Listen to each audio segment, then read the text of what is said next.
Well, we are going to be playing a wonderful adventure, Killer Komets from Wildspace. It's a Spelljammer adventure created from the mind of Dennis Sugrue, all in the spirit of raising some donations, raising some money for a great charitable cause. You guys know that we support the CNY Food Bank every November because it's a really important charity that's in Syracuse. It's really sad to hear and surprising how many people are food insecure. Something that hits close to home for all of us.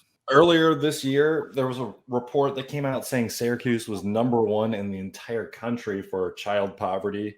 That's since in that time, I think like about 6 months ago, turned around a little bit, but we're still not doing great. Like still one of the worst in the entire country. So CMI Food Bank is always something we feel good about supporting. We've seen the work they do and how they're able to take a $1 donation and turn that into 4 separate meals to feed 4 people. So we're happy to work with them. We've said it before, so I won't belabor the point, but going there was a bit of a life-changing moment for us. And, I will do something the rest of my life to support the local food bank. Pretty excited about that. So Spelljammer came out, I believe it's 2nd edition. And I remember as a young man playing D&D at the time when it came out, I was like, not for me. Too much peanut butter in my chocolate. What was I thinking? They were made to go together. So what is Spelljammer? Well, Spelljammer is a way that they came up with to explain all the different universes they have in the D&D multiverse and how they sort of connect. And they envisioned it sort of like combining fantasy, Tolkien-esque RP games with sci-fi and bringing them together with their own unique set of science fiction rules. They don't play by the rules of, our meager real world universe and physics. So it involves travel through Wildspace, which is their version of the universe, right? And the astral sea. And the way you sail, if you will, is not with technology, it's with magic. And that makes sense. And because of that, if you've ever seen Treasure Planet, maybe Disney's amazing, underrated masterpiece, Treasure Planet. One of the greatest. Yeah, so good. It's like that. It's ships, sometimes literally even boats sailing through space. These ships have their own air pocket in which they can breathe in and their own rules, which we won't bother explaining. Just come along with us on the journey. We're combining Flash Gordon-esque, campy, it's very campy, sci-fi with the fantasy of Dungeons and Dragons. So I'm pretty excited. It wasn't my bag when I was younger, but now I see the possibility of just the fun you can have in this universe. And today's adventure, Corey inspired me by creating his own adventure the last time we played, and I figured I had to do the same. And boy, it was a lot harder than I remember, like a lot harder. So I hope you guys enjoy my adventure today. Killer Komets from Wildspace. Jess is very inspired by, if you like Flash Gordon, if you like old school Animaniacs, including Pinky and the Brain, if you love Rick and Morty, speaking about sci-fi, if you like the movie Aliens, second or the first one, and if you know anything about killer clowns from outer space, this, my friends, is the adventure for you. I hate to stop the steam. I just want to get something. Hold on. Before I play, I feel like it's probably. Wait, are we doing stuff? Wait, I don't have.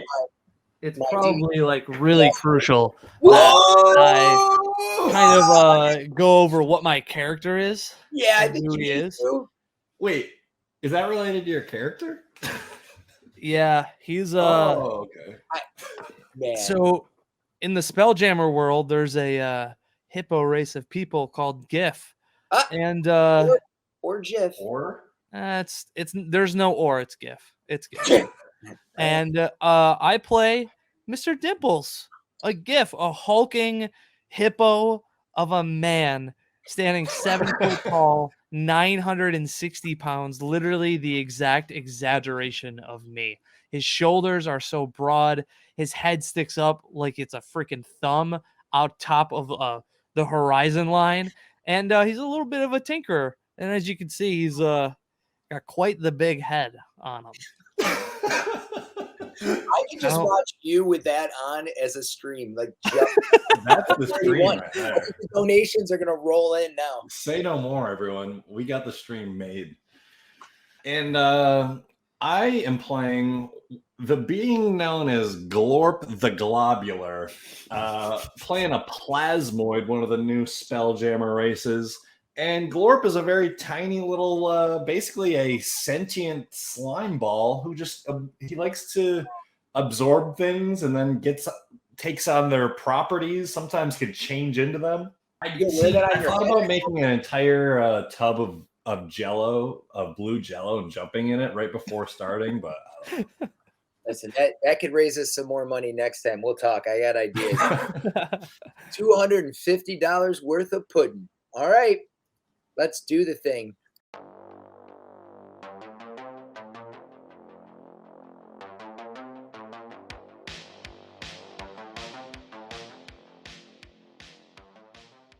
So, my friends, welcome to Killer Komets from Wildspace.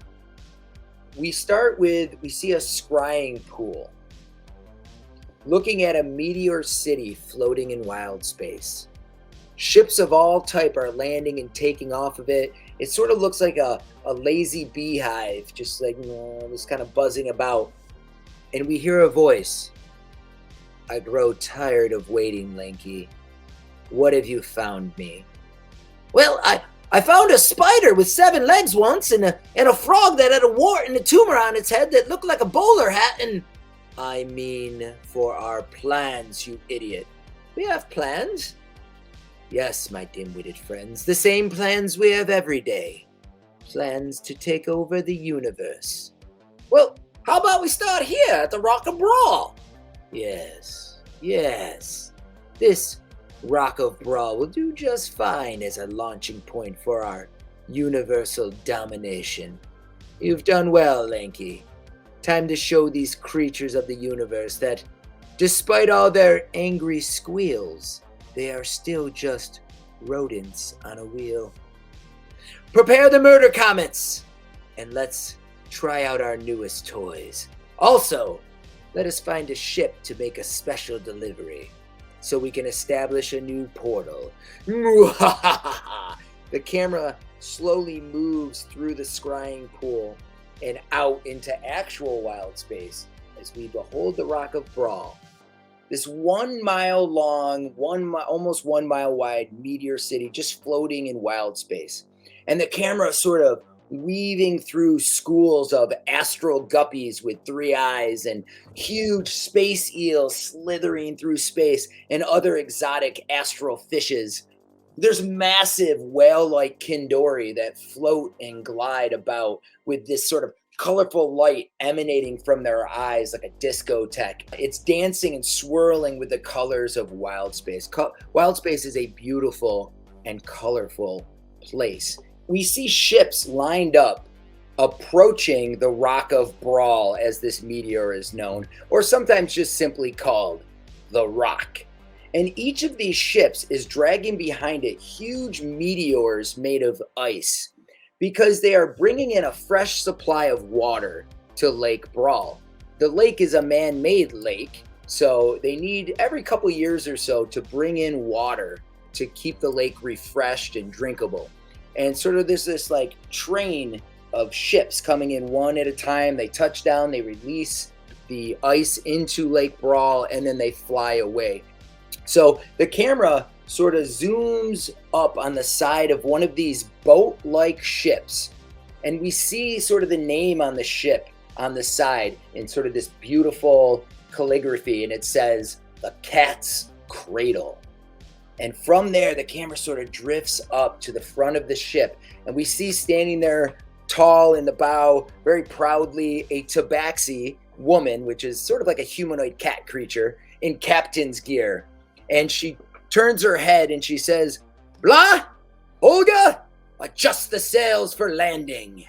And the camera sort of pans behind her to these 2 flumps. And if you don't know what a flump is, they're like jellyfish type creatures bobbing in wild space, whose many tentacles appear to be saluting in chaotic excitement before rushing over to the rigging and sort of beginning to reposition the sails and angling them towards the back of the ship in a very sort of aerodynamic way.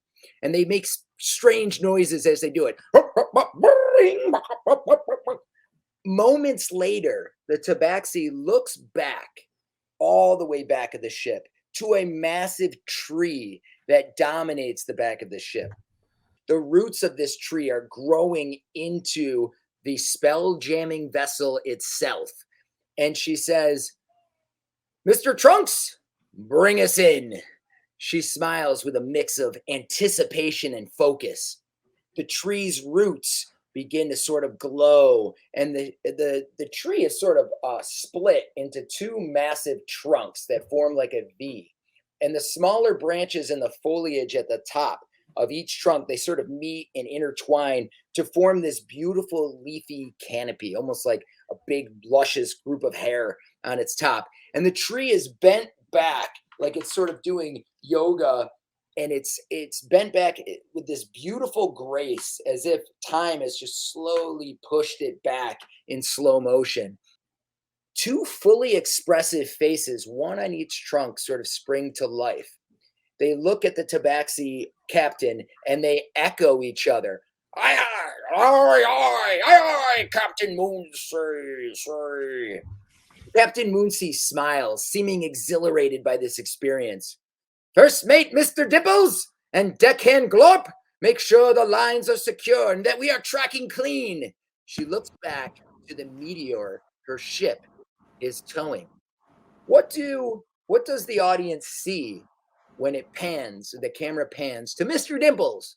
Well, the camera pans down and you see a massive, what appears to be human, but he actually has the head of a hippo. And he salutes the tabaxi. And he's in like this old looking space suit. Like you look at it from afar and it has like old 80s compute, like keyboards on it. And you're like, is that thing even like high tech? It's very strange. And he starts to unravel the rope there on the dock. And Glorp is looking real globular right now, but as soon as he hears that from the captain, Glorp, he slurps, he takes his jello-y form and he transforms into his humanoid form momentarily to give a nice salute, almost sarcastically. Aye, aye, Captain. Hear you loud and clear, and then hops on a like some sort of like turret or like nearby like ballista or something, and just starts to try to like spin around in it. Yeah, so there is a ballista that normally our friends Blah and Olga they normally work that, but they're not doing that right now. But I tell you what, Captain Moonsea looks upon her crew with pride. She's absolutely thrilled with what a well-oiled machine they've become in such a short amount of time. And she sort of tips her cap to you guys. You begin moving towards the rock. You can see two trunks back there. You see this massive meteor and these other meteors, because they brought in several huge meteors and sort of blew them up into these smaller chunks. And now they're dragging them in. The cat's cradle flies over the docks. And then it moves over Low City. And you guys look down at the Happy Beholder, where you guys spent some time eating fishes and whatnot with Large Luigi. You can see Gift Town. You can almost hear the guns firing, pop, pop, pop, pop, and the explosions happening in Gift Town, if you will. Then you pass over Middle City and the Temple District. And you can see people already busy about their days. And they're sort of taking in as the ships move over them. And then you begin bringing the ship just beautifully gliding down towards Lake Brawl. Mr. Dimples and Glorp, prepare to release the meteor. Moments later, the ship touches down, barely skimming the water. Suddenly it's more like a regular vessel. And suddenly you feel the pull of the meteor as the weight hits the water. What does it look like as Mr. Dimples and Glorp release the meteor? As he releases the meteor out of his boots, you see like smoke, like tss, like he just started to stick to the floor. So he was kind of bracing himself for impact as all these like wires and like a floppy disk drive is hanging from him, and it comes to a crashing halt as it reaches touchdown. Oh, meanwhile, Glorp is just sitting there, one just jiggling bowl of jelly, essentially, dude. He just bobbling, but dude, he's barely moving. Mr. Dimples, are we clear? Brace yourself. And suddenly, as you undo and unlatch the ropes and the rigging, the meteor releases, and suddenly you pick up speed. Trunks, get us out of here! Aye, Captain. And the ship begins lifting back up. Captain Moonsea turns around. Well done, crew.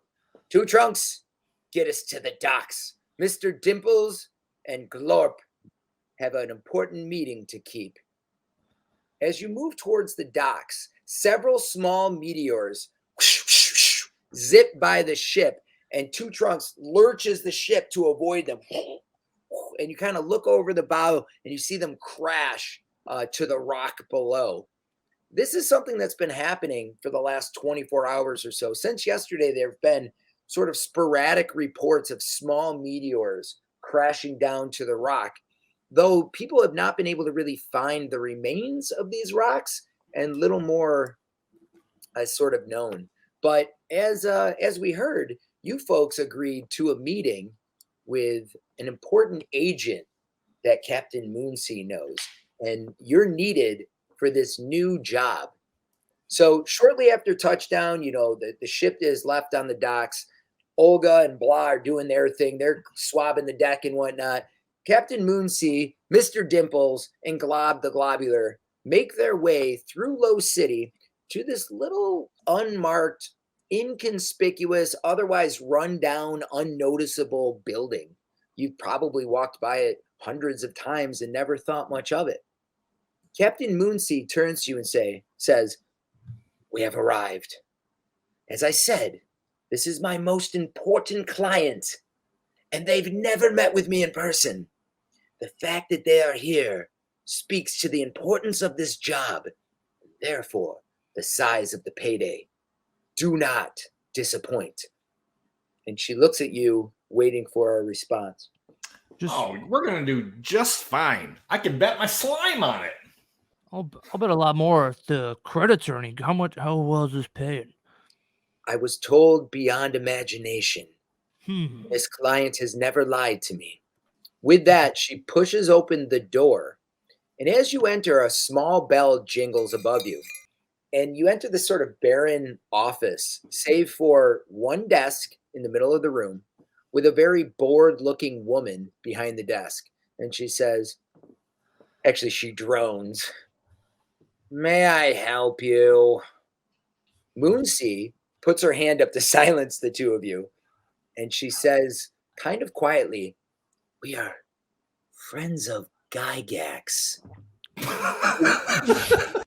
The woman's demeanor changes ever so slightly for a moment, and then she reaches under the desk and pushes something.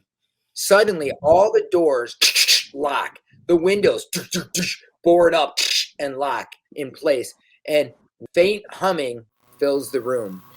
You're pretty sure, Mr. Dimples, as someone who knows their way around some magical technology, that there's an anti-magic field afoot. Moments later, before you could sort of take all of that in, an ogre in stunning magic black plate mail armor with red accents walks into the room, from the door behind the woman. And he looks you guys over and he says, "Well, leave your weapons here and don't try to fool old Gus, because he'll know and then he'll have to smash you. Put them all down. Let's go." And he Whoa. Where am I leaving my weapons? The woman at the desk says, "Right here." And she pulls open the drawer. And as you look into the drawer, it's sort of like an empty void, almost like space itself. Mr. Dimples, you immediately know this to basically be a bag of holding. Captain Moonsea doesn't hesitate. She very quickly puts all of her gear in there and looks over the two of you with a very stern eye. "Let's go." Takes his blunderbuss and crams it in the drawer. Yep. And What about you, squishy guy? Got nothing to give, friend. And I just snail trail right past them because Glorp walks around pretty much equipmentless. Yeah, he stares at you and he can't really figure out. He looks very confused, like it really hurts his brain to think about this. And he goes, "Well, I guess you could see Melanusk now. Come on, let's go." So as you follow Gus in, you see a giant blue-skinned humanoid. This giant blue-skinned humanoid wears sort of long gray robes with a fur collar and fur cuffs. He has long, pointy ears and even longer, pointier fingers with pointier nails. You know this to be a very rare sighting. This is a Mercane.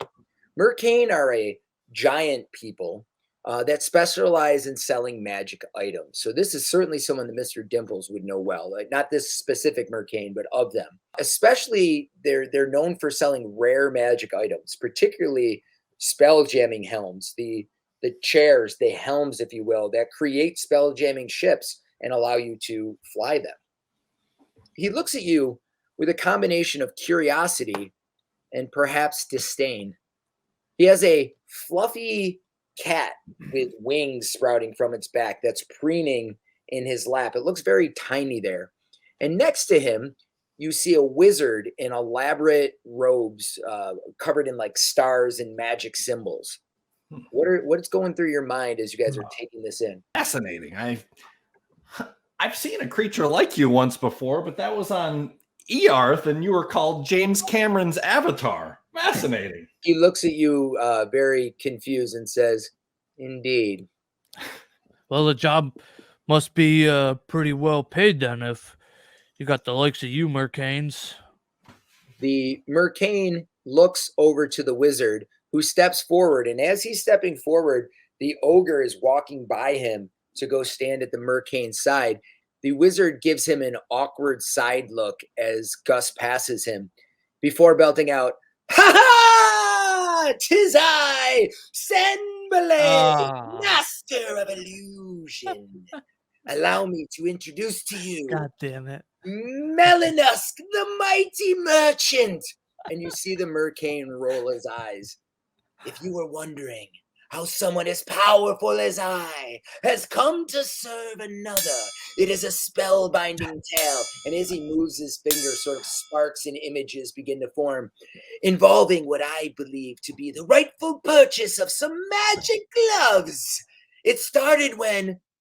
And Melanusk, the Mercane, clears his throat. With that, you see Sandblay's shoulders sort of sag. And he says, "Yes, I give you Melanusk, the mighty merchant." And he steps back and crosses his arms, and he looks a bit, he's pouting a bit. "So, we finally meet, Captain Moonsea. I assume these are your two newest crew members we discussed. Pimples and Blob, I presume." That's first mate, Mr. Dimples, to you. And you nailed my part, pretty much. Yes. Pardon me, Mr. Pimples. Captain Moonsea tells me you're a capable artificer and, in fact, a former captain of your own Spelljammer. Now, tell me of your deeds and your credits, and I warn you, be brief, for I have no patience, and speak true, for I will know.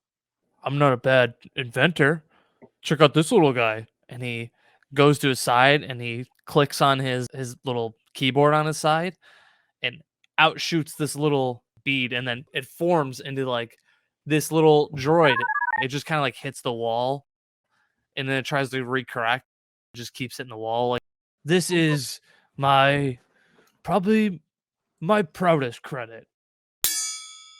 Well, with that, you see for the whole rest of the meeting, Gus sort of chases this thing around and like gets down on a knee and like pokes at it, and then it moves around and it's behind the Mercane. And so for the rest of the meeting, this sort of plays as a very interesting distraction.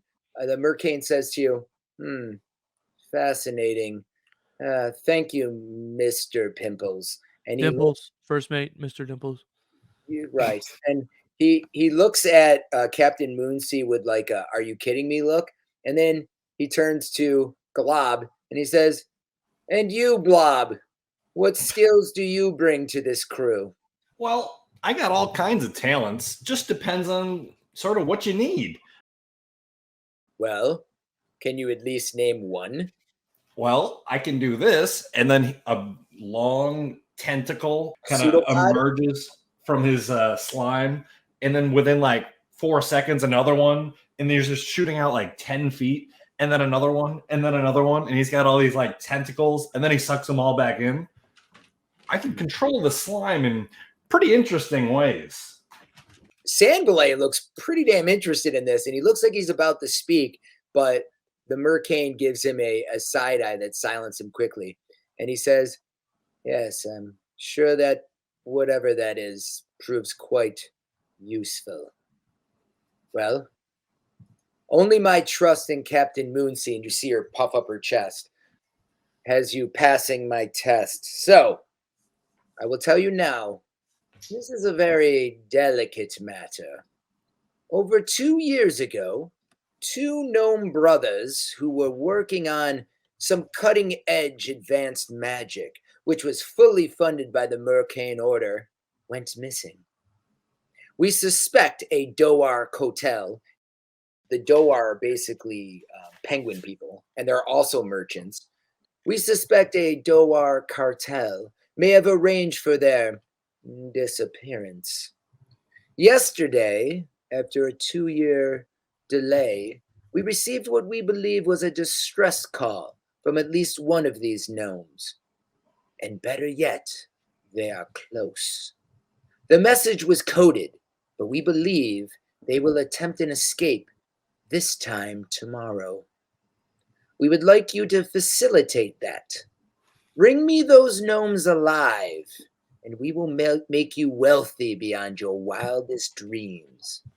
Also, Mr. Pimples, if First mate, Mr. if a new ship is what you still wish, even after becoming one of the wealthiest beings in the universe, that can be arranged as well." New ship, tons of money. I don't see what could possibly go wrong. But why the gnomes? Why are they so important to you? Again, they are the greatest inventors, perhaps the greatest artificers this universe has ever seen. Furthermore, the message was more than just a distress call for help. It seems it was also a warning. Are you aware that a ship disappeared yesterday? And you all sort of look at each other with confusion. And he says, "Yes, I suppose the Navy would have kept that quiet." Are you also aware that small comets have been sporadically crashing down onto the rock? Well, yeah, even weirder. They can't even find the remains of them. Exactly. We believe these events are not unrelated. And that in rescuing these gnomes, you also may become heroes if that's your cup of sploosh. Stopping this threat. Don't say it like that. It's just alcohol. It's not. Don't say it like that. Sploosh is stopping this threat is the sort of moment, Captain Moonsea, that repairs reputations. And you see her sort of hang her head briefly.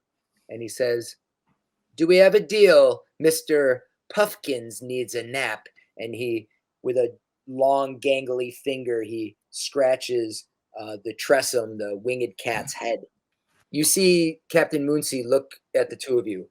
After saying, he said about the reputation, Mr. Dimples walks over to Captain Moonsea and puts his hand on her shoulder, and he says, "Yeah, I think we heard enough. I think we'll take the job."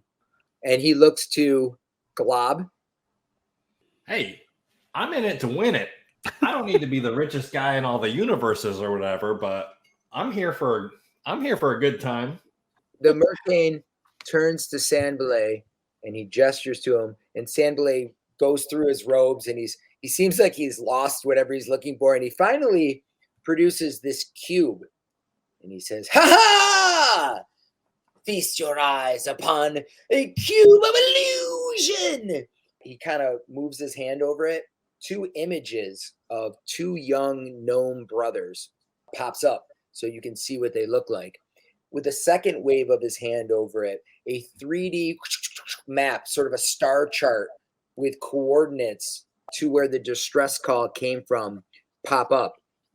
And he says, this beauty will guide you to where you wish to be.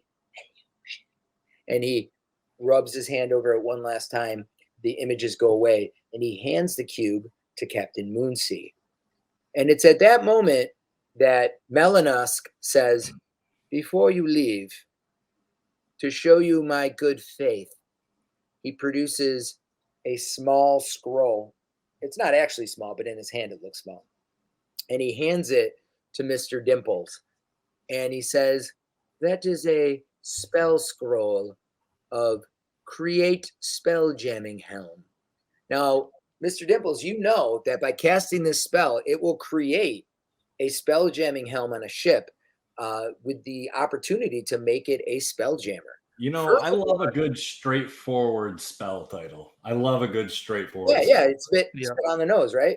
And what you also know is if you were on a ship that had a spelljamming helm, you could cast this to create a second helm and sort of battle the spelljammer for control. So he hands that to you. And then Moonsea says, I do have one question, Melanusk. Why not alert the Navy? Why us if this threat is so great? And he looks at her with a raised eyebrow and he says, you of all people, Moonsea, should know that the Navy only has one solution to such threats. This mission requires a much more surgical and delicate approach.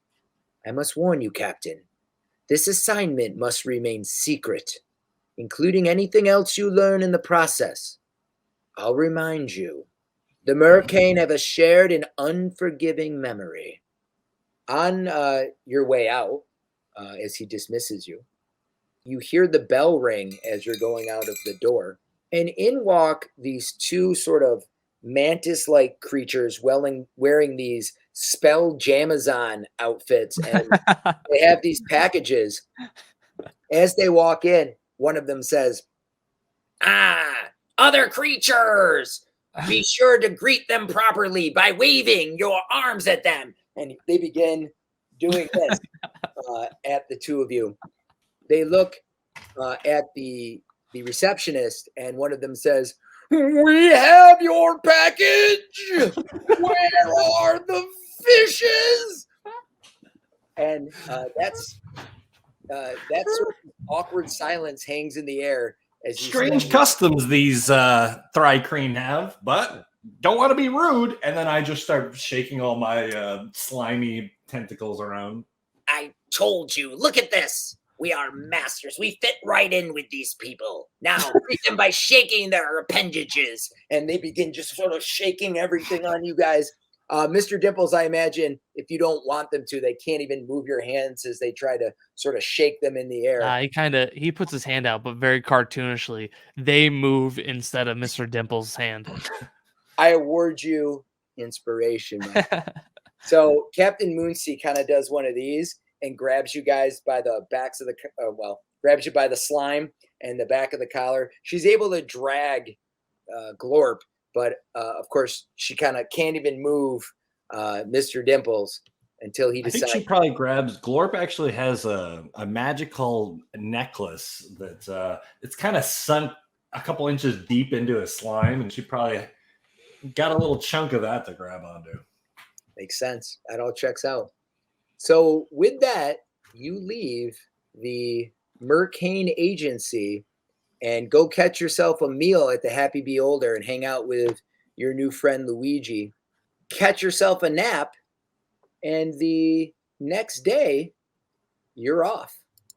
Any questions, comments, concerns before we move on to the next day as you head out to find these gnome artificers?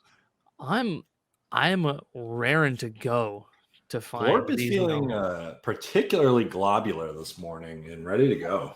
Excellent. I will say, as a artificer, I can pop off my tinkers and enhance my thing. So I'm just gonna get it out of the way. I am enhancing my weapon with repeating shot, so I can take 2 attacks, and then we're gonna enhance defense. So he touches his little spaceship outfit, and you see this little like static glow on him. And now I got +1 AC. Excellent. So with that, the next morning you make your way over here to the docks that you're very familiar with, and Two Trunks greets you, and he says, "Good morning, gentlemen." And you see Olga and Blah, and they're like, "Hi, hi, hi, hi, hi, hi, hi," as they sort of force air out of their many sort of holes and ventricles. They can't really speak, but then you hear them, as you've become accustomed to. They can speak telepathically. You hear them in your head. "Did you hear that we're going on an adventure? It's going to be very exciting." "Oh yes, did you hear? We're going to go and we're going to make lots of money and we're going to be very rich, and then we're going to save the day and we're going to save the whole universe, and it's going to be completely amazing. What do you think? What do you think? It's going to be awesome." Yip, yip, yip, yip, yip, yip, yip, yip, is all you actually hear. Glorp still only responds to that part, and he's just going, hi, hi, hi, hi, hi, hi, hi. Nice.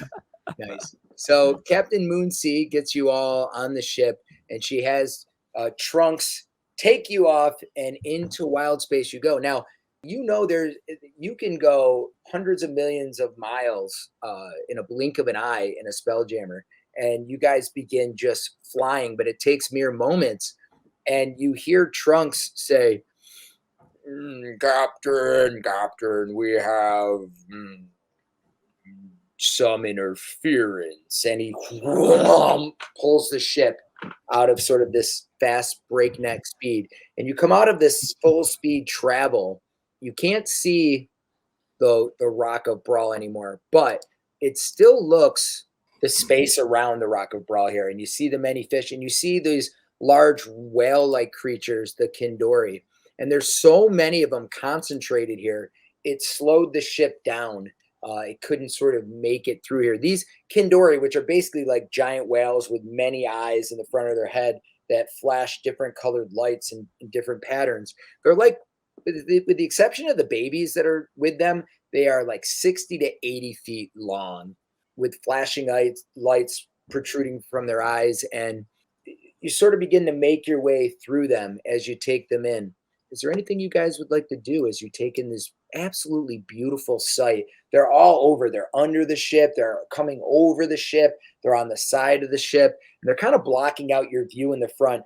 But Tree Trunk sort of masterfully glides amongst them. They're heading the other way. They're heading away from wherever you're heading. I want to just roll an investigation check just to see see if I can like figure out why he pulled back so quick. Yeah, you don't even need the roll. I mean, you're an experienced captain. If there's an object that's blocking the path where the ship is going that cannot be easily navigated, it pulls you out of this sort of hyperspace until you navigate it, and then you can go back. Two Trunks says you're still very close, that you don't need to go back to that fast speed, but he didn't want to hit these Kindori. They learned from Titanic's mistakes, and they've improved on design. Glorp puts a pseudopod on two trunks, two trees, and he's like, "Hey, thanks for slowing down and not hitting any of those things. They're not harming anyone." No. In fact, they're quite beautiful. Look at the way they communicate with their flashing eyes of light. That is how they both navigate and speak to one another. It's quite beautiful. Yes, every creature with its own form of communication. Quite a sight to see. I have seen humanoids communicate with these Kindori. Perhaps you should try. When he says that, I think I would like to start to try to slime and slurp up two trunks. Yeah, up like his branches. He laughs. That tickles. as you sort of climb up. When you get up there amongst his branches, what are you trying to do? I'm trying to get to a nice high point up here. All right, so you get to sort of the highest point. Make a perception check. For sure. I can do that. It's our first roll, folks. There we go, baby. This isn't a 20, I quit. A 6. Yeah, so you make it to the top and you see these beautiful, you're so enamored with these beautiful creatures. Some are almost close enough to touch. Almost close enough to touch. Interesting. Mr. Dimples is down below, and he's just trying to imitate the noise, just going.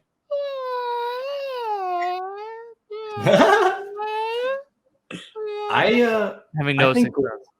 Glorp is going to jump off of a tree branch. Mid jump, he's going to wild shape into an octopus, a giant octopus. What? Nice. So, like, my understanding, if these things are close enough to be swimming around, can I swim? Am I just going to swim around if I like jump up and? Oh yeah. But the ship will continue to move, and you're in the sort of the air pocket, so you can kind of stay with it. Yeah, so I'm trying to kind of stay close to the ship, but I wanted to try to look at one of these whale creatures and just. So as you get alongside one of them, I mean, their eyes are huge, and there's many of them along the front of their head. They don't even have mouths. You can see the lights just sort of shining in different directions, and then they're sort of echoed by the others all around them. Whoa. I just want to look one at, like, get real close to one of its eyeballs. Yeah. And just say, notice any strange disappearances lately? This light just, blah, this red light just blasts in your eyes. You know, it kind of would, I assume, force you to look away, and then it just continues to sail by you. What are you doing, Mr. Dimples, other than making terrestrial whale noises? That's exactly what he's trying to do. He's just trying to do terrestrial whale noises with no success. Nice. What else would you like to do, Glob?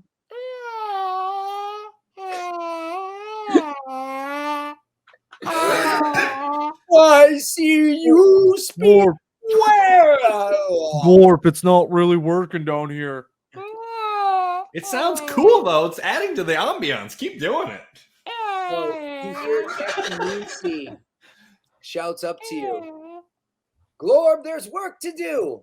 But if you're trying to communicate, it involves light, you goof. Oh, yeah. That makes sense. So with that, you notice something flies or swims out of the branches of Tree Trunk's canopy. It's riding a space guppy, and it's a little person with like a black body and like this blue, like almost, it looks like his face is almost on fire. And like it's alive, and it has many like yellow eyes. It swims up to you, Glorb, and it sort of looks at you and it goes, it has its fishing rod out like that near me. Oh yeah. I knock its fishing rod away with my pseudopod. And it puts its hands up and it's like, I'm like, sorry, dude, I'll leave you to your astral fishing, and I start to swim by to our boat more. And all of a sudden its eyes start making lights, kind of flashing lights, and you see the Kindori stop, and it's kind of hovering, and they begin making patterns at each other. And then you see this little guy sort of swim up, and it gets on top of the Kindori, and it grabs on to like sort of like moss and fungus that's on its back, and it holds on, and the Kindori sort of like floats around the ship with this thing on its back. And then as it swims away, this thing drifts down back on top of the space guppy, and it swims right up to you, Glorb, and it says,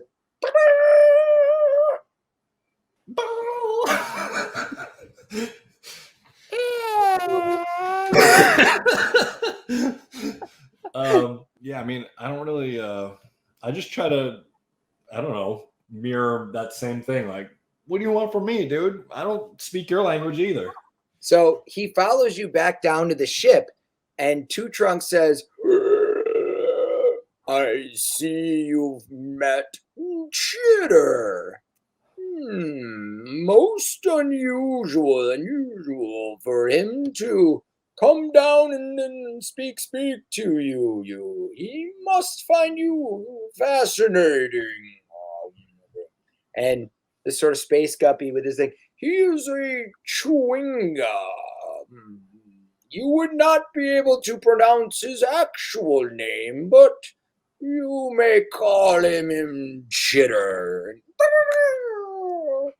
And he comes up and he boops you on the head.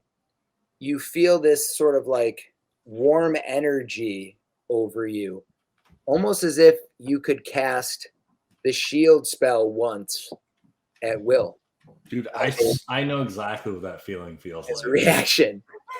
And then he goes down and he begins swimming around the head of Mr. Dimples, and he's like, No, I just want to be sure it's chittering with a C, right? Chitter. I want to make sure I pronounce it right. That is indeed how I would spell it if that were a thing I needed to do. Well, don't just stand there. Why don't you help Mr. Dimples clean the deck, would you? Come on down from there. Grab a brush. And he begins following you around, helping you to clean the deck. And in fact, he boops you on the snoot, and you feel this warm energy go over you, almost as if you could just produce any tool you needed one time out of thin air. And with that, as you sort of have this little moment with Chitter the Chewinga, Trunks points out, Captain says, Navy hammerhead ship ahead. And you see in the distance a spelljamming ship, a hammerhead ship, as they're called, just sitting there listless in Wildspace. Well, bring us about. And you guys make your way over to the hammerhead. As you get up alongside of it, you feel this very familiar kind of thump, thump, as you enter and sort of share your air pockets, because everything in Wildspace has an air pocket around it. And so your air envelope and their air envelope sort of meet. And you hear the Captain Moonsey say, well, Mr. Dimples, Deckhand Glorp, pull the longboat and go see what's afoot. Pulling the longboat. And So Mr. Dimples makes his just way like over. on a real ship, there's a dinghy, essentially. And you guys take this dinghy, this longboat. Do you do anything special? What does it look like as you guys prepare this little sort of rowboat, essentially, to get over to this ship? Mr. Dimples is kind of looking down at his side as he like types into this loud, chunky keyboard. Little robot buddy goes over to the pulley, and a little arm comes out and grabs the rope to start undoing the knot. What are you doing, Glorp, as he's doing this? I mean, nothing remarkable other than just being an octopus and helping. Yeah, that would do it. You know? So you see, can you speak as an octopus? You know, I don't think I can actually. No. You know what? I You know what? We're gonna let you because you're Glorp. Yeah, I think. Yeah, I would. I also see my wild shaping as a slightly different. Like I'm not turning into a real octopus. I'm still kind of made of slime and all that. Right. So Cool. I'm here for it. So the Chewinga Chitter sort of just follows the two of you around as you get into the longboat, and you actually have to row it. You're riding the air currents just like a boat, and you float over, and you notice on the side of this ship, the name of the ship is the Firebringer. And you hear Captain Moonsey say, the Firebringer, I know this ship. This is one of the leading Navy ships. They were out here on protection duty. Interesting. As you make it over to the side of the ship, if you'd like, you'll be able to get on sort of on the main deck if you'd like to get on board. Yeah, I think we pull over to the side of the boat. Out of his little sleeve, he shoots like this little grappling hook, and they scale up the side of the boat there. hell yeah. All Probably right. way more than you need for only 5 foot of clearance, but Hell yeah, Mr. Batman. Dimples is for the theatrics. Yeah, I love that. So what about you, Glorb? Would Glorb? I be able to swim up there? Sure thing. Easy peasy Hell yeah, lemon dude, I'm squeezy. swimming up there then. You got to swim. And I look over and say, Captain Pimples, it's probably not a great sign that people seem to be going missing, though, huh? Don't call me Captain Pimples, please. I cannot with you, Glorb. Don't do that to me, please. It's Mr. Dimples to you. Don't. I need this. Listen, Glorb. I need this. Okay. I need this. All right. So as you guys get closer to the ship, one of the things you notice is this ship has a lot of battle damage on the side of it. I'd like both of you to make investigation checks. Oh, Yeah, Mr. Dimples, you're so thrown off by being called Mr. Pimples, you can't even focus. However, Glorp, what you're able to point out is there's all these divots all over the ship as if it, was just impacted over and over again. And then there are these other spots where it looks like something sort of circular hit it and then like slid down and it looks like it like melted or burned the ship. It's all over. It has a lot of damage on it. And as you guys flip over onto the main deck, you see that it's covered in spots with sort of confetti, it looks like. Confetti on the main deck? Yeah, it's like piles of it here and there. And there's clear signs of battle and struggle as well. There's stairs leading up to the stern castle, one where the ballista would be, and sort of one where the catapult would be. I haven't seen confetti since, I don't know, my birthday last year. That's weird. And Mr. Dimples continues to explore the ship. Glorp, what about you? What would you guys like specifically to do? There are stairs that lead to the stern and the forecastle, which is where you would go upstairs. And then that there is a door that should lead inside the front of the ship, and there are doors that should lead inside the back of the ship on the main deck. And there's, like I said, there's piles of confetti and signs of battle as well. With my Mr. Dimples' knowledge of spell jamming ships, would he know where ideally the spell jamming chair would be? Because I feel like he's going to want to try to go right to that first. Yeah. I don't know if he's got the knowledge of exactly where it would be, but on a hammerhead ship, it's most often in the back of the ship on the main deck level. And what about you, Glorb? What are you thinking or doing? What signs of battle? That it was looks like you could see like arrows sticking in the deck and in the walls. You can see like where like axes or swords sort of struck the side of the ship. You could see blood, certainly pools of blood and piles of confetti. Yeah. How recent does like blood? So go look at the blood and make an investigation check. Yeah, that's kind of what I'm thinking right now. Let's see it, baby. Yeah, it's quite dry, so it's not super recent, but that could mean 6 hours ago. That could mean 24, 48 hours ago, but it's dried. Well, Mr. Dimples, seems like I don't know. We better be on our toes here. And as I say that, I get on my 8 pseudopods. Are they pseudopods on octopus? Sure. And I'm out. Yeah, I'm vigilant. I'm just gonna stay nearby my boy Dimples. Okay, so where are you headed? To the back of the ship where you think the Spelljammer might be? Let's make our way to the back. All right. That's the source of the power here.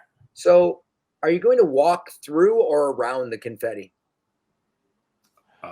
Around it, but I'm going to take a pseudopod. I'm going to take a pseudopod and knock it around. Yeah, when you do, it kind of burns. Make a Constitution saving throw. I love that. Yeah, so you take 1 point of acid damage, and you notice that this confetti has actually sort of like melted and burned part of the deck where it was. You're able to get around it pretty easily otherwise. You don't really It's not like anything you've ever seen before. There are Killer confetti from outer space. There are 2 doors that lead towards the back of the ship. One to the east and one to the west. Which one would you like to take? The one to the east. All right. So as you guys enter this room, you realize that this is where the Spelljammer, the pilot of the ship, would have stayed. You see some of their affects, and this room seems relatively undisturbed. Otherwise, there's nothing really in here of value. As you make your way to the other room, you realize that this is where they would have charted the course, and you see that they were charting a course basically on the outer edges of the meteor, the ice meteors that you guys were bringing in. Otherwise, there's no other information or anything here. And as you go through the next door, you indeed see the spell jamming helm, but strangely, right next to it is a very small spell jamming chair right next to it. Like, it's very bizarre. It's very tiny. Well, wouldn't hurt if I just tried to fit Mr. Dimple's hips in between those armrests, huh, Glorp? You're not even sure you could put your fist in this chair. In the small, there's a regular size spell jamming chair and then a small one. Mr. Dimples, those hips don't lie. I don't think those things are fitting in there. Well, it's like my mom said, Gift's hips are usually quite big. You know what I mean? Gift's hips. No, I don't. Gift's. Yo, It's an old legend. Dimple got them gift hips. I believe it's pronounced Jiff. Stop it. Stop Now, it. is there 2 chairs or there's just There one is. tiny? There's one regular humanoid sized chair, and then right next to it is a very tiny chair, minuscule. Yeah, so you kind of slurp up in the human sized chair, and as a spellcaster, you kind of start to feel. Have you ever flown a Spelljammer before? Me? Yeah. I have not. See, Glorp has drifted the astral sea in sort of usually fish shapes, and he's kind of taken the slow path. Yeah. Only recently with Mr. Dimples did he start messing around with these crazy ship things. So I think he was octopus form. He's gonna slurp into his little slime ball form. Actually, instead of the human-sized chair, I want to slurp over to the tiny one because I'm a size small creature. Do I fit in that one?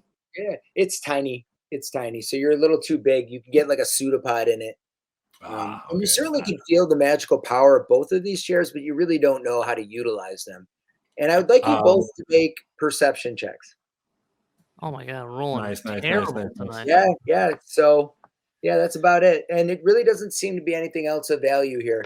You know that sort of in the front of the ship usually is like the crew's quarters and like the galley. And you also know that there'd be stairs leading downstairs to the cargo hold up front. What do you think, Dimpy? Should I pop that helm on and get this puppy moving, or should we maybe hop up to the front of the ship? Well, let's do a clean sweep of the ship, and Mr. Dimples gets down on one knee and he gets eye level with Glorp. Don't you dare ever call me Dimpy again. Don't even when you think that is a word in your head, I want you to let it go. It's Mr. Right. Dimples. Let's head to the front. Humanoid form. You got it, Captain Dimples. So in that amazing moment, you guys work your way back through the battle scarred territory, and then there's this like loading dock that you would lift crates or whatever up and down, and it's sealed shut, so you can't get down that way, but you can go through the door here to get to the front of the ship, or you can go up the stairs to where the ballista would be. I say we go through the door. Through the door it is. So as you go through the door, you sort of walk by like where the mast sort of goes through the ship. And there are sort of doors leading in, you know that these would be the crew's quarters and things like that. And this staircase would bring you downstairs to the cargo hold. And I'd like you both to make perception checks again. Here we go, baby. This is where we get above a 10. 13. So, Mr. Dimples, you think you hear the faintest squeaking noises like downstairs. Do you hear that? In one ear? Just like, you know how like a hippo can like turn its ear 360? Like a satellite dish? He just focuses in on that little squeaky and he just goes right towards it. Like he's like locked in. All right. So you guys make your way down the stairs and you notice something right away. There's a shiny object, a pile of a thing at the bottom of the stairs. You're not quite sure what it is. It's kind of gold in color, and it's like a pile of, it almost looks humanoid, but it looks like a machine, but it's like all lumped up in a pile at the bottom of the staircase. Mr. Dimples immediately gets sweaty. He thinks that it's like coins and he sprints down to the bottom to grab it. So when you get down there, what you realize right away when you kind of look at it, it's an auto gnome, which is basically like a droid. They're like sentient robot type creatures. It's not coming to life at all. It's just sort of laying there limp. Can you give me, I would love to try to like, I'm an artificer. Is there any way? I got Tinker's tools.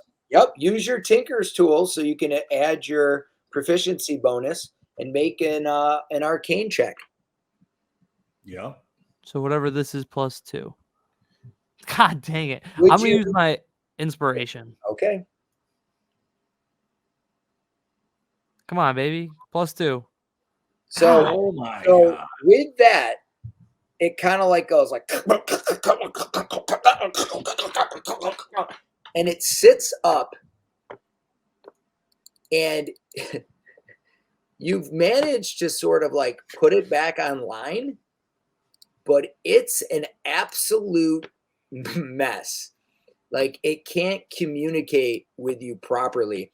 Its eyes keep sort of fluttering, and it sits up, and it's like it's trying to look at you, and its head kind of keeps spinning around in a circle, and you hear some weird noises in its chest, and kind of smoke comes out of it, and then it says, not Roy G. Biv, not Roy G. Biv, big boy, big boy. And it looks at you temporarily, and then it kind of like powers down a little bit. And then it comes back online, and smoke coming out of it. And it says, not Roy G. Biv. No, big boy, big boy, beep, beep, on the nose, on the neener. And Mr. Dimples walks over to it and opens up the back compartment, and he just flips the switch off.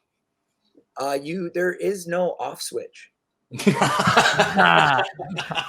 gonna try that next time. Next time we fight a dragon, I'm gonna say I walk behind it and turn the off switch off. As you try to open its chest, you can't figure out how to open its chest cavity, sort of at all.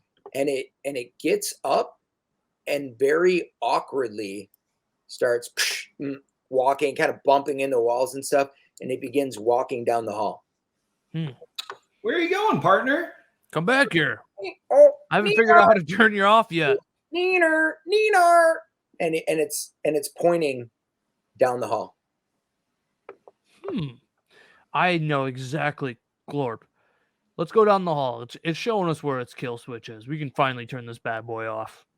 When you say that, it kind of turns, like you think it wants to turn to you, but its head goes all the way around, and it says, on the nose. On the nose. See, I had it on the nose. I know exactly it. You got it. And it makes its way down to a set of double doors that you would know lead to the cargo hold. And it stops, and it sits down, and it says, not Roy G. Biv, big boy, beep, beep. On the nose, neener. And it kind of powers down. Huh. Aw. Finally, I figured out what is the kill switch. It's just a little bit of exercise. Another mystery solved by first mate Mr. Dimples. Well, Glorp, we should probably head in this room. Something tells me that maybe we're gonna find a bit of treasure. Look, buddy, I gotta be honest with you. You've been looking pretty big lately, so I don't want you to use this as an excuse to never exercise again. Yikes. Have you broken 1,000 pounds? I'm close. Damn harsh.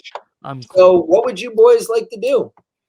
Mr. Dimples grabs his hippo hand and he opens the door into the cargo room. What you see is maybe hundreds of like cannonball sized meteors or comets. They're strange looking. They look maybe organic, but kind of like rock, just lining the floor. And then as you look to the back of the ship, you see in each corner, sort of on the wall, is like a pink, fluffy, like cocoon stuck to the wall. And make perception checks. Oh, Yeah, so definitely whomever rolled that 19 notices there is basically on the back of the ship wall, the far back, is a big circle of like arcane runes. Can I roll a nature check, maybe? You sure can. I feel like that's where my head's at. So how are you checking these things out? I'm getting my pseudopods all in them, bro. So when you go to do that, what are you doing, Mr. Dimples? I'm going over to. I was the one that rolled that 18 or the 19 perception. So I'm going over to the arcane ruins. I'm trying to see, is there any colors to these ruins? Yeah, so make an Arcana check. Yeah, Oh my god! you're checking it out, and before you can figure out what the hell it is, like you're like, holy shit, this is some advanced magic. Glorp is like looking down into looking at these round cannonball type things, and then it just opens up, and it's all red, like brightly red inside. And if you've seen Alien, it looks just like that. And then the thing goes, and it latches on to Glorp's face, or his smushiness. So Glorp, I need you to make a dexterity saving throw. His entirety of his being. Oh! So you're able to like morph around it so it misses, and then when it sets back down, it just goes like. And I think it starts to clamp me, and like my slime just oozes down, and it just kind of slips right out of it. I love that. I could squish into any space under an inch. So oh wow! All right, that's exactly what happens then. So then it sprays like this red cloud into the air. I need you to make a DC. Never mind. I need you to make a con saving throw. Come on, Mike. I do think I have like immunity or some sort of resistance against like poison too. Okay. Oh, a 20 again. Oh. All right. So you feel like this weirdness, like, oh, it's something crawling under your skin almost, but you're able to shake it off and move out of this cloud. But you could see the rest of them are kind of like trembling and moving, like they feel that you're there. And that's what distracts you, Mr. Dimples. You turn around, and with that in front of you, Mr. Dimples, boom, this portal starts to open, this like sort of like swirling green energy of a portal. And on the top of it, you see like a clown-like face, and it starts to take the form of like a funhouse clown mouth opening up with sort of this green swirl inside of it. What would you like to do? I don't know if I can really do anything to the thing. It pops up in front of me. I think I'm going to take a step back and like kind of backwards towards Glorp. And you can these things are starting to kind of like get anxious, and you can see them, they're kind of moving and chittering. And then walking through the portal, carrying a very small handgun, the likes of which or looks kind of like a gun anyhow, like you've never seen, walks through. He doesn't even see you at first, and he reaches over and he grabs one of the pink sort of cocoons, and he throws it over his shoulder, and he's about to walk through the portal when he sort of like stops, almost like, did I see that? And he turns towards you, and then you hear from behind you guys, you hear, Neenar, Neenar! And the DM says, roll initiative. Oi! I look at him and I say, Why so serious? Nice.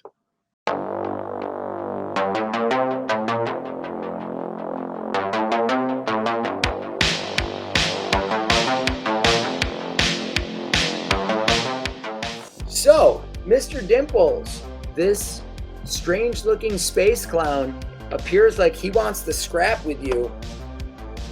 You're up. What would you like to do? As he sees him come out, he slaps the side of his keyboard, and out comes his little Eldritch cannon, his little H1 PO droid. Take 4 steps towards me, and I won't blast you. And he readies an action that if the clown starts to walk back into the portal, he's popping off his blunderbuss. Nice. And that's gonna end his turn. Then it's the Eldritch Cannon's turn. Okay. He goes after me. He types into his keyboard. This like static eruption bursts out of this little guy. We have 1d8 plus your intelligence modifier for temporary hit points. Nice. Ooh, man. The dice hate you. They hate you. 1 plus 3, so you get 4. All right, 4 attempts. So with that, the space clown said,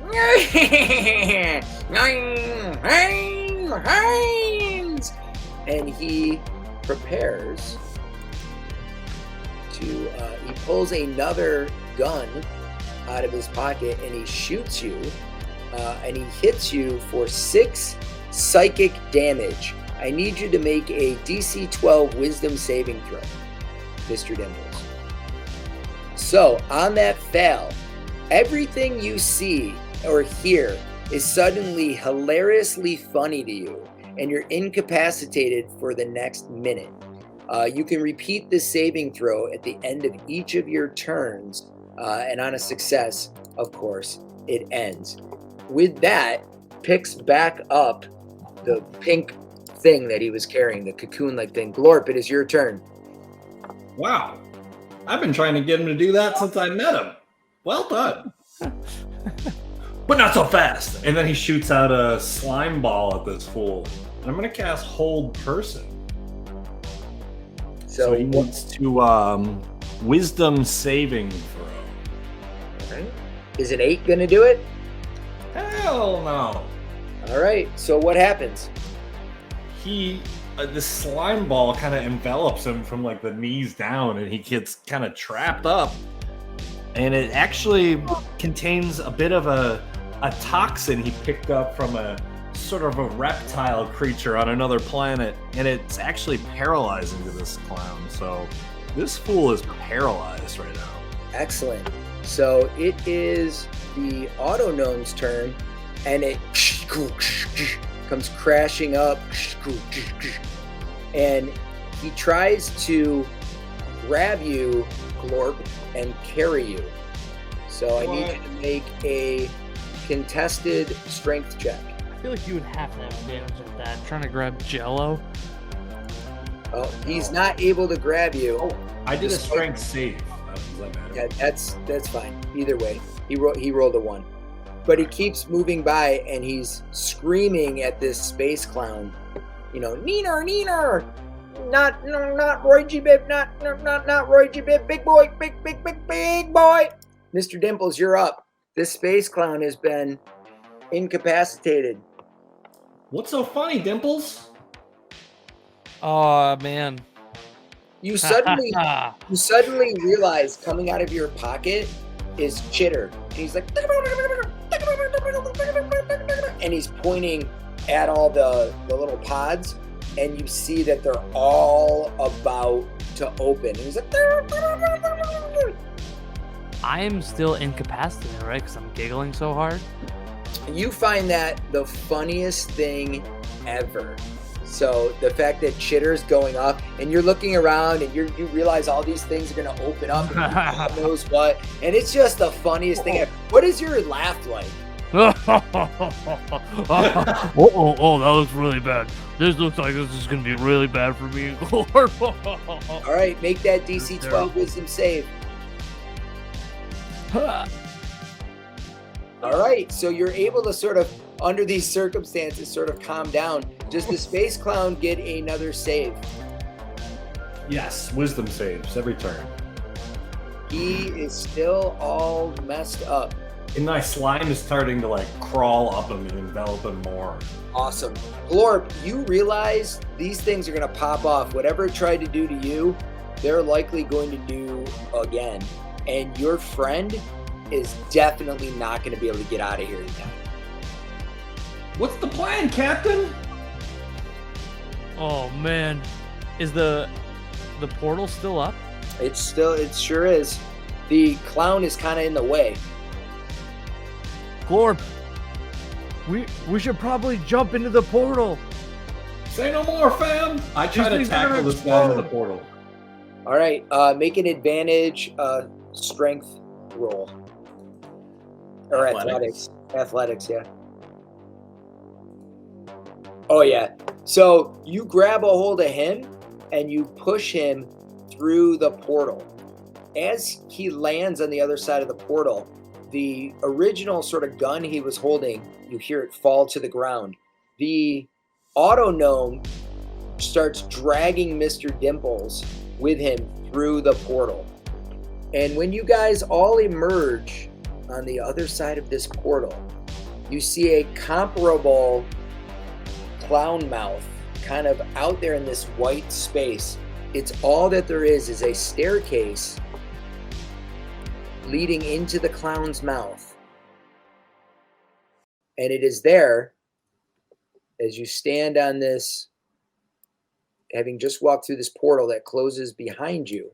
No. The clown is incapacitated next to you, and you see the original gun that he had laying next to him. Mr. Dimples picks up this very strange looking gun that won't work at all. It's got a little switch on it with sort of 3 different settings, but He looks down the barrel and he pulls the trigger and nothing comes out. nothing at all. Nothing at all. But you see the auto gnome kind of like take out some rope like from its side, and it kind of ties this space clown up, and you could see that it's trying to like hit the space clown, but like it just can't function properly, and it's going big boy, not Roy G. Biv, big boy, beep beep boop, beep beep, neener. Can I go over and get another test with my Tinker tools? You certainly can try. What do we do? Was it Arcana, right? It's Arcana, and it certainly is at disadvantage at this point. All right, so sort of with your tinkering, he stops smoking, and he's walking a little more fluidly, but he keeps powering down, and he keeps just repeating, not Roy G. Biv, big boy, beep beep, on the nose, neener. Roy G. Biv is the colors of the rainbow. What? Do you see anything in here that looks like the rainbow, Glorp? The only thing you guys see are stairs leading down into this clown's mouth. It's actually kind of disconcerting. Everything around you is kind of this white blank space, and it's very disorienting. The only thing you can see that kind of has like mass and substance to it is this this clown nose or clown mouth that opens up. A little bit of glorp on your elbow there. I did. I dabbed. I was just dabbing. That's all. So what do you guys do? There's some Roy G. Biv going on in that clown mouth. Yeah, I think we should go. What happens if we bonk this thing on the nose? What do you think happens? Am I able to like reach the nose on the thing, or is it too? No, it's too high up. It's Probably too high up. massive, right? But as you walk, really the only place you can go is you walk into the clown's mouth, and it's immediately like this dark, tunnel with like this swirling. You can almost see like there's something almost like a spinning tube, and it looks like all these different stars and constellations. It actually makes you sort of feel like you're floating. You're not, but you're sort of off balance. Everything sort of smells like sweet candy and like being at like the circus, or but you also smell like unpleasant animal smells like when you're in the zoo, and these stars are just swirling and tumbling about you, making it unsteady to walk. But as you kind of edge forward a little bit more, what you see is this colorful pattern on the floor. What would you like to do? Roy G. Biv. Well, I told you it's red, orange, yellow, green,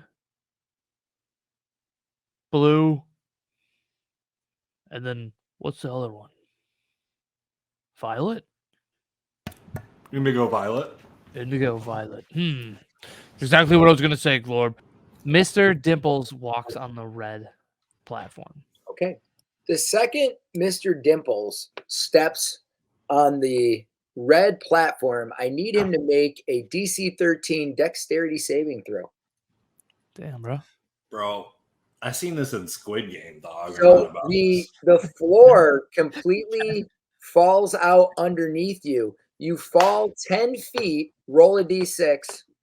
You God. take 6 points of damage as you divided by 2. You take 3 points of damage because instead of hitting a hard surface, the surface sort of gives a little bit, and you realize it's a giant ball pit, like at Chuck E. Cheese back in the day. You start sinking immediately. Roll a d4, and you sink 3 feet, so like almost half your body sinks into this ball pit. Actually 4 feet, 1d4 plus 1. So 4 feet, there's 3 feet of you kind of above the ball pit. Oh, no. And you can kind of feel it sort of crushing you. Glorp, what would you like to do? I want to smack this dude with my pseudopod. Is he awake at all? He's kind of powered down. When you hit him, he's like, not Roy G. Biv. And he kind of powers back down. Coming out of God. Mr. Dimple's pocket is Chitter, and he's going, and he's climbing up, so he's like on the top of your head. He's like at the highest point, and he's looking around, and he's kind of panicking.